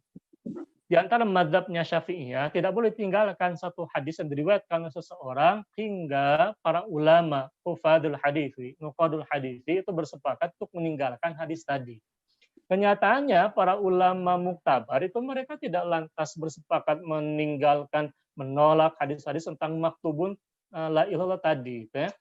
Jadi saya katakan begini, mutasyaddid itu muncul di zaman sekarang. Para ulama hufadzul hadisi mereka lebih ini, bahkan di dalam kitab ini Fathul Majid muhakkiknya itu menghasankan kitab La ilaha Muhammadun Rasulullah itu ya. Nah, ini tadi sudah saya bahas ya. Yang namanya aliwa bukan hanya simbol jihad saja, melainkan juga simbol peperangan. Tadi orang mengatakan tidak ada asal-usul dalam sirah, ini pun juga terbantahkan. Ternyatanya kitab Al-Hafidh As-Salih Asyami itu jelas ya. Itu jelas ada dalil dari As-Sunnah, jelas di dalam kitab sirah ya. Jadi ini aneh sekali orang yang mengatakan tidak ada dalil tadi ya. Itu terbantahkan. Termasuk juga ada orang yang mengatakan, ini terakhir, penulisan kalimat tauhid dalam liwatuh katanya hukumnya haram secara mutlak dimakruhkan. Mereka ada sebagian oknum mengatakan para ulama mengharamkan minimal makruhkan penulisan kalimat mulia dalam benda-benda yang rentan ternistakan. Maka jawabannya adalah hukum asalnya mubah. Selama tidak ada golabatul dzan akan ternistakan. Nah, di sisi lain yang namanya bendera itu, ada orang mengatakan begini. Kita perlu perhatikan nukilkan ini. Ya. Di dalam makalahnya Al-Imam An-Nawawi, faslun, madhabuna annahu yukrah. Bahwa di dalam mazhab kami Syafi'i makruhkan mengukir tembok dan pakai dengan ayat Al-Quran dan nama-nama Allah. Ini sebetulnya kalau kita bandingkan justru sedang ini mengkritisi tanda petik masjid-masjid yang mengukir tembok ya, itu kalau dalam mazhab Syafi'i yang dipilihkan oleh Al-Hafidz An-Nawawi itu sudah dimakruhkan. Nah, berkata Imam Atta bahwa tidak mengapa menulis Al-Quran pada kiblat masjid. Artinya perkara mukhtalafun fi sebetulnya. Adapun menuliskan huruf Al-Quran, maka Imam Malik berkata tidak mengapa apabila di bulu atau kulit lalu diikatkan. Nah, kenyataannya Al-Hafidz An-Nawawi menukilkan makalah Imam Malik. Artinya terbantahkan orang yang memframing Imam Malik itu mengharamkan menuliskan katakanlah itu dibawa kepada kalimat tauhid dalam riwa dan roya. Padahal Al-Imam Malik mengatakan tidak mengapa menuliskan di bulu atau kulit lalu diikatkan. Berkata sebagian ashab kami dari kalangan Syafi'iyah, jika ditulis di dalam jimat-jimat berupa ayat Al-Quran murni, tidak ada yang mengandung kemungkaran, tawakal kepada Allah, maka tidaklah haram. Tetapi lebih utama ditinggalkan karena bisa terbawa ketika hadas. Perhatikan kalimat, apabila Al-Quran dituliskan pada sesuatu dijaga sebagaimana perkataan Imam Malik. Wa idza kutiba yusonu. Jika dia telah dituliskan, maka yusonu wajib dijaga. Ini pendapatnya Imam Malik. Artinya logikanya begini, kalau memang menukil makalah para ulama, justru para ulama Ahlussunnah menegaskan kalaulah kalimat tauhid kita kiaskan sudah dituliskan itu wajib dijaga, bukan lantas dilarang-larang lalu dijustifikasi penistaan terhadapnya. Ini kan logikanya terbalik. Kenyataannya para ulama masih dalam ranah mukhtalafun fihi. Yang jelas haram itu adalah ketika kita mendapati disepakati oleh para ulama, baik oleh Al-Hafidz An-Nawawi, Asy-Syafi'i maupun Al-Imam Malik. Ketika bendera tauhid sudah dikibarkan di atas, lalu diturunkan ke bawah, dibakar sambil joget-joget hingga akhirnya terinjak-injak, ini yang termasuk ke dalam keharuman mutlak yang disepakati oleh para ulama lintas mazhab. Perhatikan saja kalimat ini. Ini jelas sekali bagi orang yang ngerti bahasa Arab. Wa idza kutiba, dan jika dia telah dituliskan yusonu, ini wajib dijaga. Wajib dijaga, jadi bukan wajib dibakar dinistakan. Mana kalimat tidak ada. Jadi kalau mau menukil, mencatut, silahkan nukil secara amanah. Nah, kira-kira siapa yang mencatutnya ternyata keliru? Bukan kami itu ya yang membela bendera tauhid dan khilafah itu sendiri. Gitu ya. Konteks makalahnya jelas, Allah alam bisawab. Silahkan. Masya Allah. Syukran kepada Ustaz Ivan yang telah memaparkan materinya begitu lengkap ya, menjelaskan kepada kita terkait tentang bendera Al-Liwa dan Ar-Raya, di mana bendera Al-Liwa dan Ar-Raya adalah bagian dari ajaran Islam, bagian dari sunnahnya Nabi Muhammad SAW, dan sebagai panji Rasulullah, panji kenegaraan khilafah Islamiyah. Ya, alhamdulillah pada kesempatan kali ini ada beberapa pertanyaan yang sudah masuk bertanya pada di forum di chat ya. Yang pertama, Ustaz, ada pertanyaan dari Akhi Diva Faradis dari Sukabumi. Assalamualaikum warahmatullahi wabarakatuh. Waalaikumsalam warahmatullahi wabarakatuh. Mau izin bertanya, Ustaz, bendera Al-Liwa dan Ar-Raya di era kekhilafahan termasuk di dalamnya ada kesultanan Islam. Mengapa coraknya bermacam-macam. Padahal kalau ar-rayah itu hitam dan al-liwa berwarna putih yang bertuliskan 2 kalimat syahadat atau tauhid di dalam bendera tersebut. Nah, terus yang kedua, masih pertanyaan dari Akhi Faradis tadi ya. Yang kedua adalah apakah dengan keberaneka-ragaman corak bendera liwa dan rayah di era kekhilafahan termasuk pada kesultanan ini ada makna tersendiri? Mohon pencerahan Ustaz. Itu pertanyaan dari Akhi Diva Faradis Ustaz. Ya, langsung saja ya. Ini di buku konsep baku khilafah sebetulnya sudah pernah kami uraikan. Terkait warna, hadis Maqbul Hasan Bisyawahid menyebutkan bahwa warna ar-rayah adalah hitam dan liwa berwarna putih. Adapun hadis-hadis yang menyebutkan warna lain seperti kuning dan merah memang ada, tapi kualitasnya dhaif dan ada yang sifatnya sementara. Jadi itu perkara teknis sebetulnya, tapi yang perlu ditekankan ya, intinya penggunaan al-liwa dan ar-rayah dengan hitam dan putih ini jelas masyru'ah. Ada pendalilannya, ada penyebutan tadi dalam hadis-hadis SAW yang juga menunjukkan ada makna syar'inya. Digunakan di dalam jihad sebagai mandat resmi kenegaraan. Ya. Nah, tadi yang ingin saya katakan yang paling masyhur dalam hadis-hadis itu tadi warna hitam dan putih dengan kalimat tauhid. Ya. Sedangkan tentang warna-warna yang lain ini jelasnya pun juga ada yang dhaif, ya, ada yang katakanlah sifatnya digunakan sementara dan sebagainya. Tapi yang paling banyak digunakan itu dalam bentuk warna hitam dan putih itu dengan bertuliskan kalimat tauhid. Kalau kita pilih itu ketika kelak tegak khilafah, kenyataannya di dalam hadis-hadis tentang Imam Al-Mahdi ini relevan. Ya. Jadi penggunaan bendera royak liwa itu di akhir zaman pun juga ada. Lalu ada orang-orang oknum yang menukilkan kalau datang panji-panji hitam dari wilayah Abistan dan sebagainya, ya, maka berhati-hatilah. Nah ini pun juga jelasnya kan framing ya, terhadap riwayat perlu didudukan pada tempatnya. Nah, karena pada saat yang sama tidak mungkin kita benturkan dengan riwayat adanya Imam Al-Mahdi dengan bendera bertuliskan kalimat bendera royah itu sendiri, ya, seperti itu. Jadi ini relevan ya, dengan hadis tentang bisyarah tegaknya kekhilafan di akhir zaman. Nah, ternyata relevan dengan bukti kenyataan liwa dan ar-rayah sekarang sudah menjadi milik umat. Ya. Kalau dulu mungkin ketika kita lihat, ini pasti aktivisnya Hizbut Tahrir. Oh ini aktivis Hizbut Tahrir, Muslimah Hizbut Tahrir.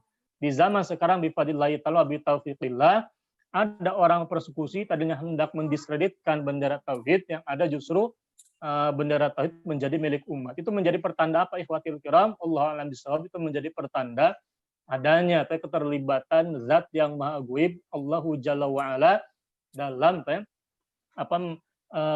bitaufiqillah wa binasrihi, sehingga tegak syiar itu di tengah-tengah umat. Yang membela itu bukan hanya para ulama duat ateis saja, melainkan umat sudah bicara membela bendera kalimat tauhid. Ya. Nah, begitu pula khilafah insyaallah ta'ala. Silakan. Ya, untuk yang ini mungkin dari Mbak Sakinah, Ibu Sakinah, ya, Masya Allah, ada kajian balagoh ya. Bagaimana cara untuk bisa mengikutinya ya Ustaz? Nah, mungkin Ustaz nanti bisa menyampaikan. Kalau tidak salah kemarin mau ada kajian balagoh kitab Al-Kafi ya Ustaz ya. Nah, jadi begini ya. Untuk kajian balagoh itu silahkan ikut di channel ngaji subuh setiap hari Selasa. Selasa jam 5 subuh di channel YouTube ngaji subuh. Ketik saja ngaji subuh balagoh Irfan Abu Nafi, nanti muncul. Sudah ada pembahasan, sudah banyak sebetulnya. Tapi kabar baiknya adalah di minggu-minggu ini baru mulai kajian ilmu ma'ani. Karena balagoh kan ada 3. Ada ilmu bayan, ada ilmu ma'ani, ada ilmu badi. Silakan ikuti dulu ilmu ma'ani, itu sudah selesai, baru mau mulai justru, yang baru selesai ilmu bayan. Ya. Nah, tadi pembahasan yang saya sebutkan tentang la'utian naroyata, itu masuk dalam pembahasan ilmu ma'ani. Ya. Faedah-faedah di dalam kajian balagoh ilmu ma'ani. Itu ilmunya mapan, banyak referensinya. Silakan dipelajari. Ya. Yang betul itu akan sangat membantu memahami makna hadis dan ayat Al-Quran. Makanya para ulama Hizbut Tahrir misalnya ketika mereka menuliskan pembahasan pembahasan-pembahasan dalam kitabnya tentang khilafah, tentang ini itu dan sebagainya, mereka pun juga menggunakan ilmu balaghah. Saya punya bukti-buktinya, ya. Nah, itu relevan. Wallahu a'lam bishawab. Nah, selanjutnya, Ya, selanjutnya ada pertanyaan dari Akhi Darzan Hanan. Ya, gue bertanya, Ustadz, apakah panji itu wajib dipakai terus? Karena Turki Utsmani memiliki simbol atau lambang sendiri seperti yang ditunjukkan oleh Abu Janda. Mungkin ini hampir seiring dengan yang pertanyaan yang pertama. tentang ini ya, tentang penggunaan panji itu, apakah wajib dipakai terus? Jelasnya kalau berbicara tentang simbol kenegaraan, ya itu kan sesuatu yang memang perlu ada, ya. Digunakan sebagai apa? Tadi yang saya jelaskan, digunakan sebagai simbol negara dan digunakan di dalam praktik jihad. Dalam hal ini, Al-Imam Ibnu Battal mengatakan fayan bagi an yusara bisiratihi, dan sudah seharusnya itu kita meniti jalan bagi Nabi SAW menghidupkan kembali mandat resmi kenegaraan Liwa dan Arwah tadi, atau digunakan. Ya. Dan yang namanya jihad itu kan al-jihadu madin ila yaumil qiyamah. Jihad itu akan senantiasa ada hingga akhir zaman. Artinya sunnah ini pun juga harusnya ada hingga akhir zaman. Ya. Jadi kalau kita lihat makalah para ulama saling berkaitan. Mereka mengatakan al-jihadu madin ila yaumil qiyamah. Yang mengatakan itu Syaikhul Atta bin Khalid. Yang mengatakan begitu adalah Al-Imam Hibatullah Al-Hasan Ar-Razi. Al-Imam Ibnu Battal mengatakan fayan bagi an yusara bisirati fi hurubi, ya. Apa fi dzalika? Artinya di dalam peperangan, di dalam jihad diantaranya. Artinya sunnah ini sudah seharusnya harus senantiasa ada dan dihidupkan. Ya. Lalu bagaimana dengan simbol Turki Utsmani itu, ya? Yang jelasnya yang menjadi ukuran ya bukan Utsmani, melainkan baginda Rasulullah dan sunnahnya para khulafa rasyidun. Alaikum bisunnati wa sunnatil khulafa rasyidin al-mahdiyyin ba'di addu alaihi bin nawajid. Jadi kalau misalnya Abu Janda al-Bollywoodi itu, ya, menunjukkan simbol Turki Utsmani lalu memframing tidak ada kebakuan khilafah, itu dalam kajian usul fikih ini mardudun syar'an. Karena yang menjadi dalil itu bukan perbuatan Turki Utsmani, bukan perbuatan Khalifah ABC, melainkan apa yang dikatakan oleh para ulama dalam kitab usul, wajihatul ilmi al-khabaru minal kitabi awis sunnati awil ijma' awil qiyasi. Yang namanya ilmu itu, kata Imam Munasyafi dalam kitab Risalah, informasi dari Quran dan Sunnah. Sunnah Allah menunjukkan aliwa dan aroya hitam putih bertuliskan kalimat tauhid. Jadi kalau bawa-bawa Turki Utsmani, nah itu salah secara tidak nyambung secara usul fikihnya. Ya. Nah, itu kan mardudun syar'an, tidak perlu kita pikirkan. Ya. Yang perlu kita pikirkan adalah kalau akhirnya bendera bertuliskan kalimat tauhid itu dinistakan, mematikan sunnah baginda Rasulullah. Nah, di sini begini saya katakan begini. Kalau pernah lihatnya film sejarah tentang Turki Utsmani itu bendera liwa dan arwah saya pikir ada. Ya. Cuman mereka menggunakan simbol lain yang mirip-mirip, ya, dengan simbol kaum muslimin itu, adanya bintang dan bulan sabit itu sebetulnya simbol dari Turki atau orang-orang Turki itu sendiri. Ya. Bukan tanda petik, ya, karena yang menjadi simbol kekhilafan tetap bendera bertuliskan kalimat tauhidnya. Itu setahu saya ada. Kalau kita melihat ini film serial itu tentang Turki Utsmani itu ada pula penggunaan itu digambarkan dalam film sejarah itu. Ya. Itu kan film sejarah diedit oleh para profesor itu, saya lihat ada. Tapi ya silakan lah. Tapi yang paling penting kan tadi itu, ya. Wallahu a'lam bishawab. Silakan. Selanjutnya ada pertanyaan dari Mbak Sakinah di Medan. Ya. Izin bertanya Ustadz, nanti saat khilafah tegak, bagaimana penempatan aliwa dan arwah? Apakah dibatasi dipegang oleh negara dan institusi-institusi pemerintahan serta pemimpin perang? Jazakumullah khairan. Saya ingin katakan begini. Pembahasan para ulama tentang mandat la ilah kecuali dengan dengan ilah biiznil imam sebagainya itu khususnya dalam konteks mandat resmi kenegaraan khilafah dan mandat resmi kenegaraan ketika untuk jihad fi sabilillah.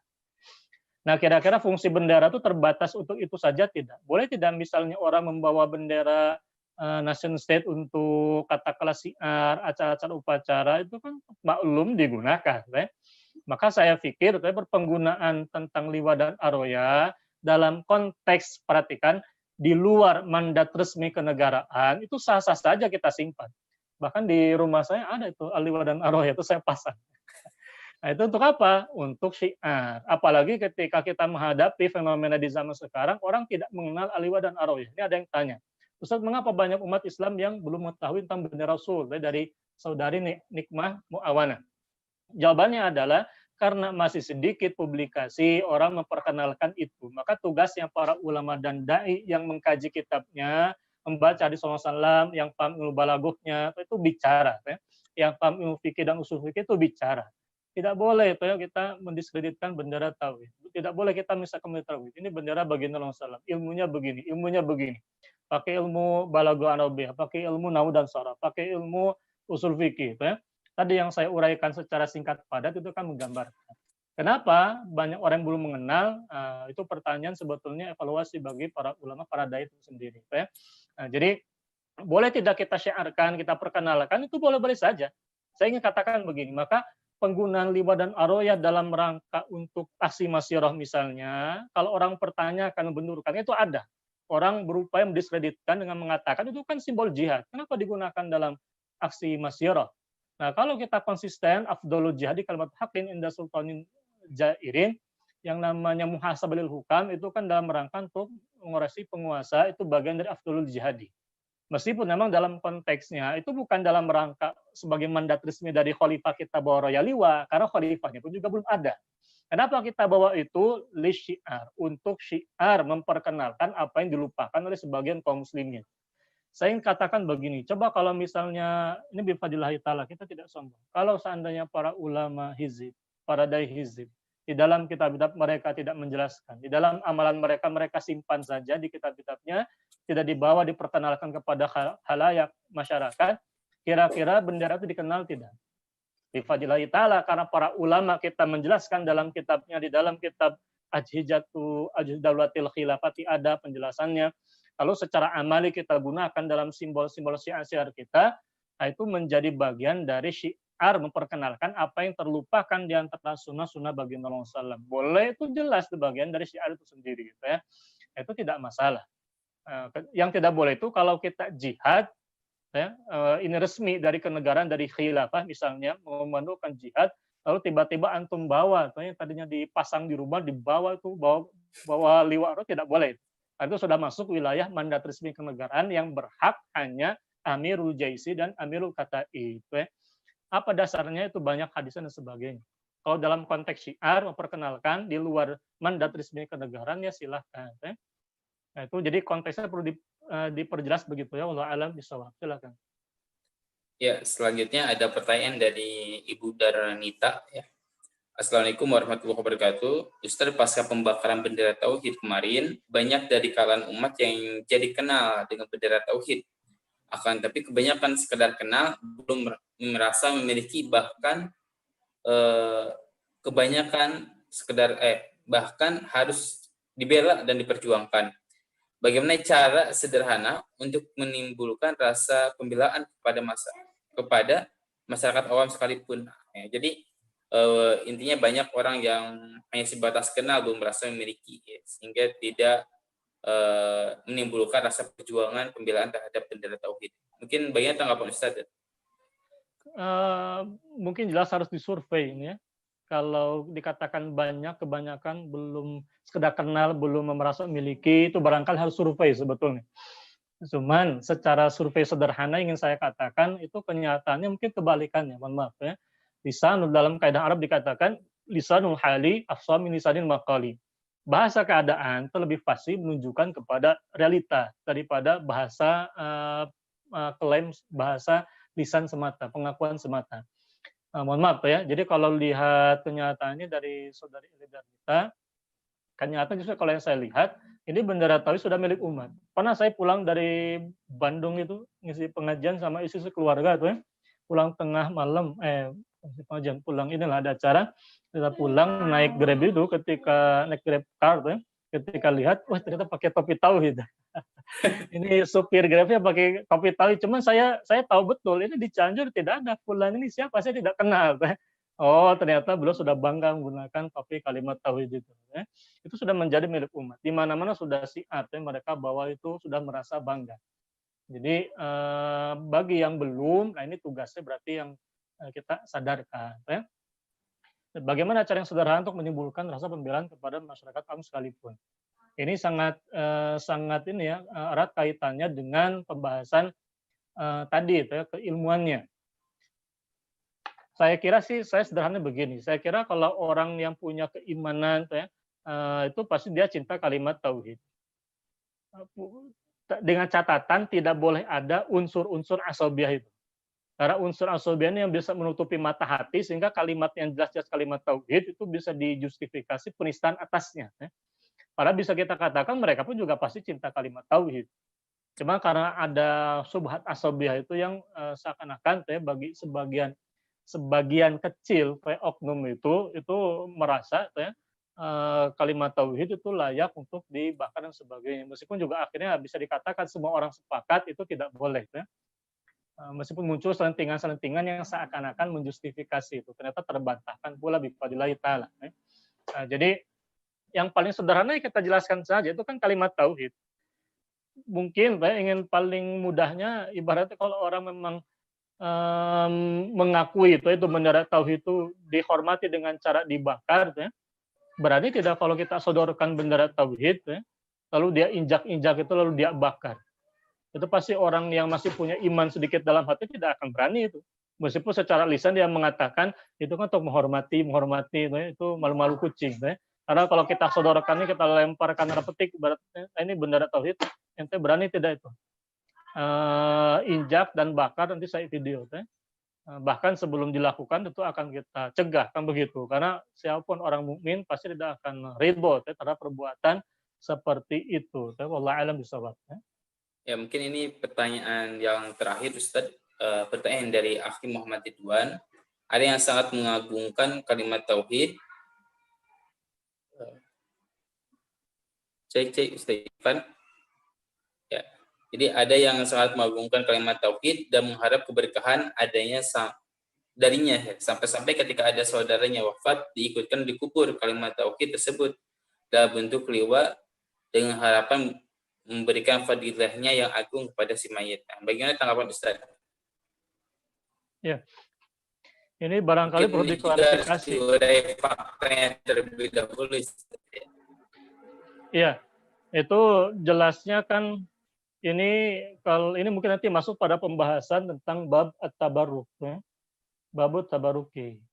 Kalimat tauhid sama kalimat yang mulia itu ya. Itu bagian dari sunnah bagi Rasulullah, dia kalimat yang agung, kalimat yang mulia dan wajib dimuliakan ya. Ini ya silahkan itu digunakan sebagai penutup keranda mayat misalnya, itu merupakan suatu kebanggaan. Tapi itu pun juga belum tentu sebetulnya melakukannya dalam rangka tabaruk itu sendiri ya. Tapi dalam hal ini pun juga jelasnya itu kalau pembahasan tentang at-tabarruk ya bisya'iril islami itu kan itu perkara yang sebetulnya tidak masalah karena di dalam pembahasan kita bertabaruk misal kepada mengambil keberkahan yang kita yakini berkahnya tidak datang dari Allah Subhanahu wa taala tapi melalui makhluk-makhluknya ya. Nah, itu pembahasan yang jelasnya pun juga dibahas oleh para ulama. Itu ya silahkan sajalah ya. Dengan catatan tetap tawakal keyakinan Allah yang berikan tabaruk itu sendiri, itu keberkahan itu sendiri ya. Nah, cuman kalau dipertanyakan ini tidak mesti itu ya, karena saya pun juga tidak tahu. Bisa jadi mungkin orang menutupkan dengan keranda mayat dengan kalimat tauhid itu sebagai bentuk pembuktian bahwa yang bersangkutan tuh wafat dalam keadaan membela kalimat tauhid. Dalam rangka untuk menunjukkan kebanggaan menyiarkan selama hidupnya menyiarkan kalimat tauhid itu tidak masalah ya. Tidak masalah. Sama seperti tidak masalahnya kalimat Al-Qur'an innalillahi wa inna ilaihi raji'un digunakan sebagai penutup keranda mayat ya. Karena itu kan sebagai apa? Simbol syiar juga. Orang membawa keranda kan jadi simbol juga. Itu bagus ya. Ada kalimat tauhid jadi simbol. Ada kalimat innalillahi istirja, doa itu jadi simbol mengingat orang pada kematian. Baik kalimat fa'lam annahu la ilallah maupun kalimat baik kalimat tauhid maupun kalimat istirja, dua-duanya termasuk kalimat yang diajarkan dalam Quran dan Sunnah itu sendiri. Gitu ya.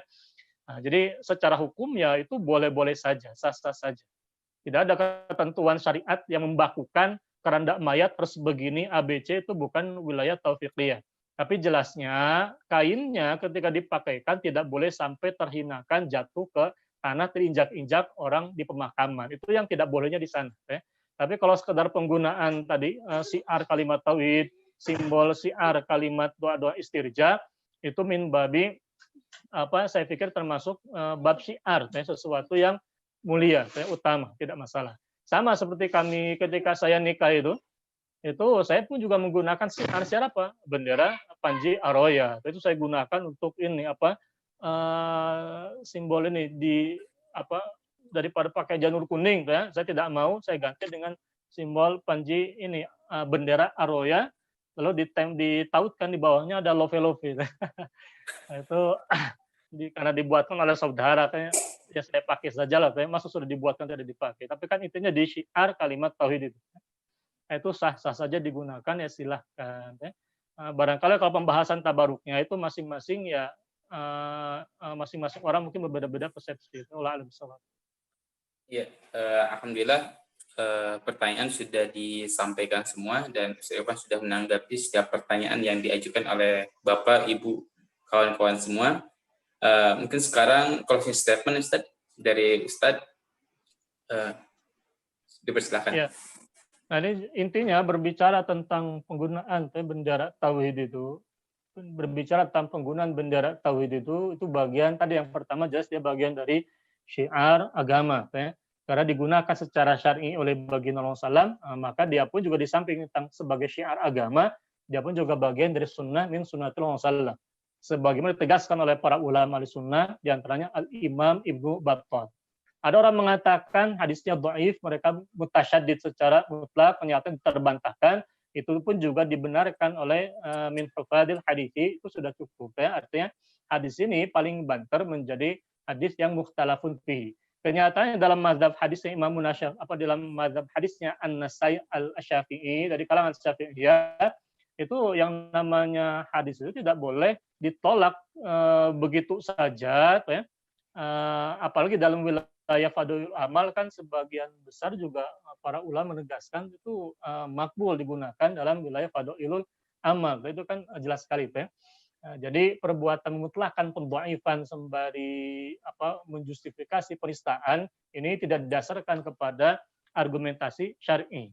Termasuk klaim bahwa tidak ada asal-usul dalam sejarah, dalam sirah. Kenyataannya dalam kitab Subulur Rasyad, itu kitab sirahnya karangan Al-Hafidh As-Shalih Asy-Syabi, itu belum menukilkan hadis tersebut, termasuk di dalam kitab-kitab para hufadil hadis yang lain. Saya punya banyak buktinya. Ya. Cuman tadi tidak sempat saya tampilkan, cuman dari kalangan para hufadil hadis dalam kitab-kitab sirah mereka, bukan hanya Al-Hafidh As-Shalih Asy-Syabi, tapi juga para hufadil hadis yang lain. Nanti bisa dilihat dalam slide yang saya bagikan. Ya. Nah, termasuk juga terakhir, termasuk juga klaim haram menyiarkan kalimat tauhid, bendera tauhid. Ya. Justru para ulama menegaskan, mereka menekankan dari kalangan mazhab Maliki, Imam Malik, boleh Al-Quran tuliskan pada buhul, pada kulit, lalu diikatkan. Nah, kenyataannya yang namanya kalimat tauhid, termasuk kalimat Qur'ani, dituliskan kepada kain, itu diikatkan di atas tiang, dikibarkan. Kenapa? Karena yang namanya bendera itu bukan simbol penghinaan terhadap kalimat tauhid. Maka fatwa-fatwa yang di framing, mereka catut lalu mereka oknum framing itu untuk menggugurkan penggunaan kalimat tauhid di dalam bendera itu mardudun syar'an. Kenapa? Karena di dalam kitab-kitab Jam' Lughatil Fuqaha juga diakui yang namanya bendera itu merupakan simbol diru'yah, simbol untuk diangkat, ditinggikan, al-mansubatul liru'yati. Itu bahasa para ulama fuqaha. Jadi suatu benda yang dinaikkan, mansubah liru'yah, untuk dilihat. Artinya secara mantik usuli, dalam bahasa para fuqaha tadi, yang namanya bendera itu hukum asalnya untuk memuliakan suatu kain yang tertulis padanya. Oh, berarti kalimat tauhid justru digunakan sebagai bendera untuk dimuliakan karena mansubah dinaikkan, bukan untuk dinistakan, dihinakan. Nah, terakhir Al-Imam Malik pun juga dinukilkan oleh Al-Hafidz An-Nawawi Asy-Syafi'i menegaskan dalam kitab At-Tibyannya, Al-Hafidz menegaskan dalam kitab At-Tibyannya, wa idza kutiba, dan jika sudah dituliskan syiar-syiar tadi, yusonu, itu wajib dijaga. Jadi pada sisi mana ada dalil, ada maqalah ulama sunnah yang menjustifikasi penistaan, persekusi terhadap syiar dan sunnah bendera tauhid tidak ada. Wallahu a'lam bishawab. Ikhwatil kiram, a'azallahu wa iyyakum. Kita lanjutkan pada sore di minggu depan. Ikuti, jangan lupa pembahasan khilafah al-Mahdi, pembahasan tentang hadis-hadis tsumma takunu khilafatan dari sisi balaghahnya, dari sisi syarah hadisnya, mufradatnya, termasuk juga isyarat-isyarat kekhilafan yang ada pada Al-Imam Al-Mahdi. Ini membantah syubhat prematur bahwa Al-Mahdi bukan khalifah, Al-Mahdi bukan yang sebagainya. Dari Al-Fakir, mohon maaf kalau ada kata-kata yang tidak berkenan. Subhanakallah bihamdika asyhadu an la ilaha illa anta astaghfiruka wa atubu ilaik. Wassalamualaikum warahmatullahi wabarakatuh. Waalaikumsalam warahmatullahi wabarakatuh. Alhamdulillah, terima kasih kepada Ustaz Irfan yang telah menyampaikan materinya sangat jelas insya Allah kepada kita, dan insya Allah ini menjadi amunisi baru kita untuk menjelaskan kata umat dan menjadi amal saleh yang insya Allah bermanfaat untuk Ustaz Irfan di akhir nanti. Untuk selanjutnya kita akhiri dengan alhamdulillah dan doa kifaratul majlis. Alhamdulillahirabbil alamin, subhanakallahumma wa bihamdika asyhadu an la ilaha illa anta astaghfiruka wa atubu ilaik. Wabillahi taufiq wal hidayah. Wassalamualaikum warahmatullahi wabarakatuh. Terima kasih kepada Bapak Ibu semuanya, pada Ustaz Irfan. Ya, nah izin ya. Ya baik Ustaz. Monggo. Nanti jangan lupa untuk kajian balaghah. Nah, hari Selasa sekarang itu balaghah hadis khilafah kemungkinan ya. Masya Allah. Hari Selasa subuh sekarang di channel Ngaji Subuh. Maka anak pamit.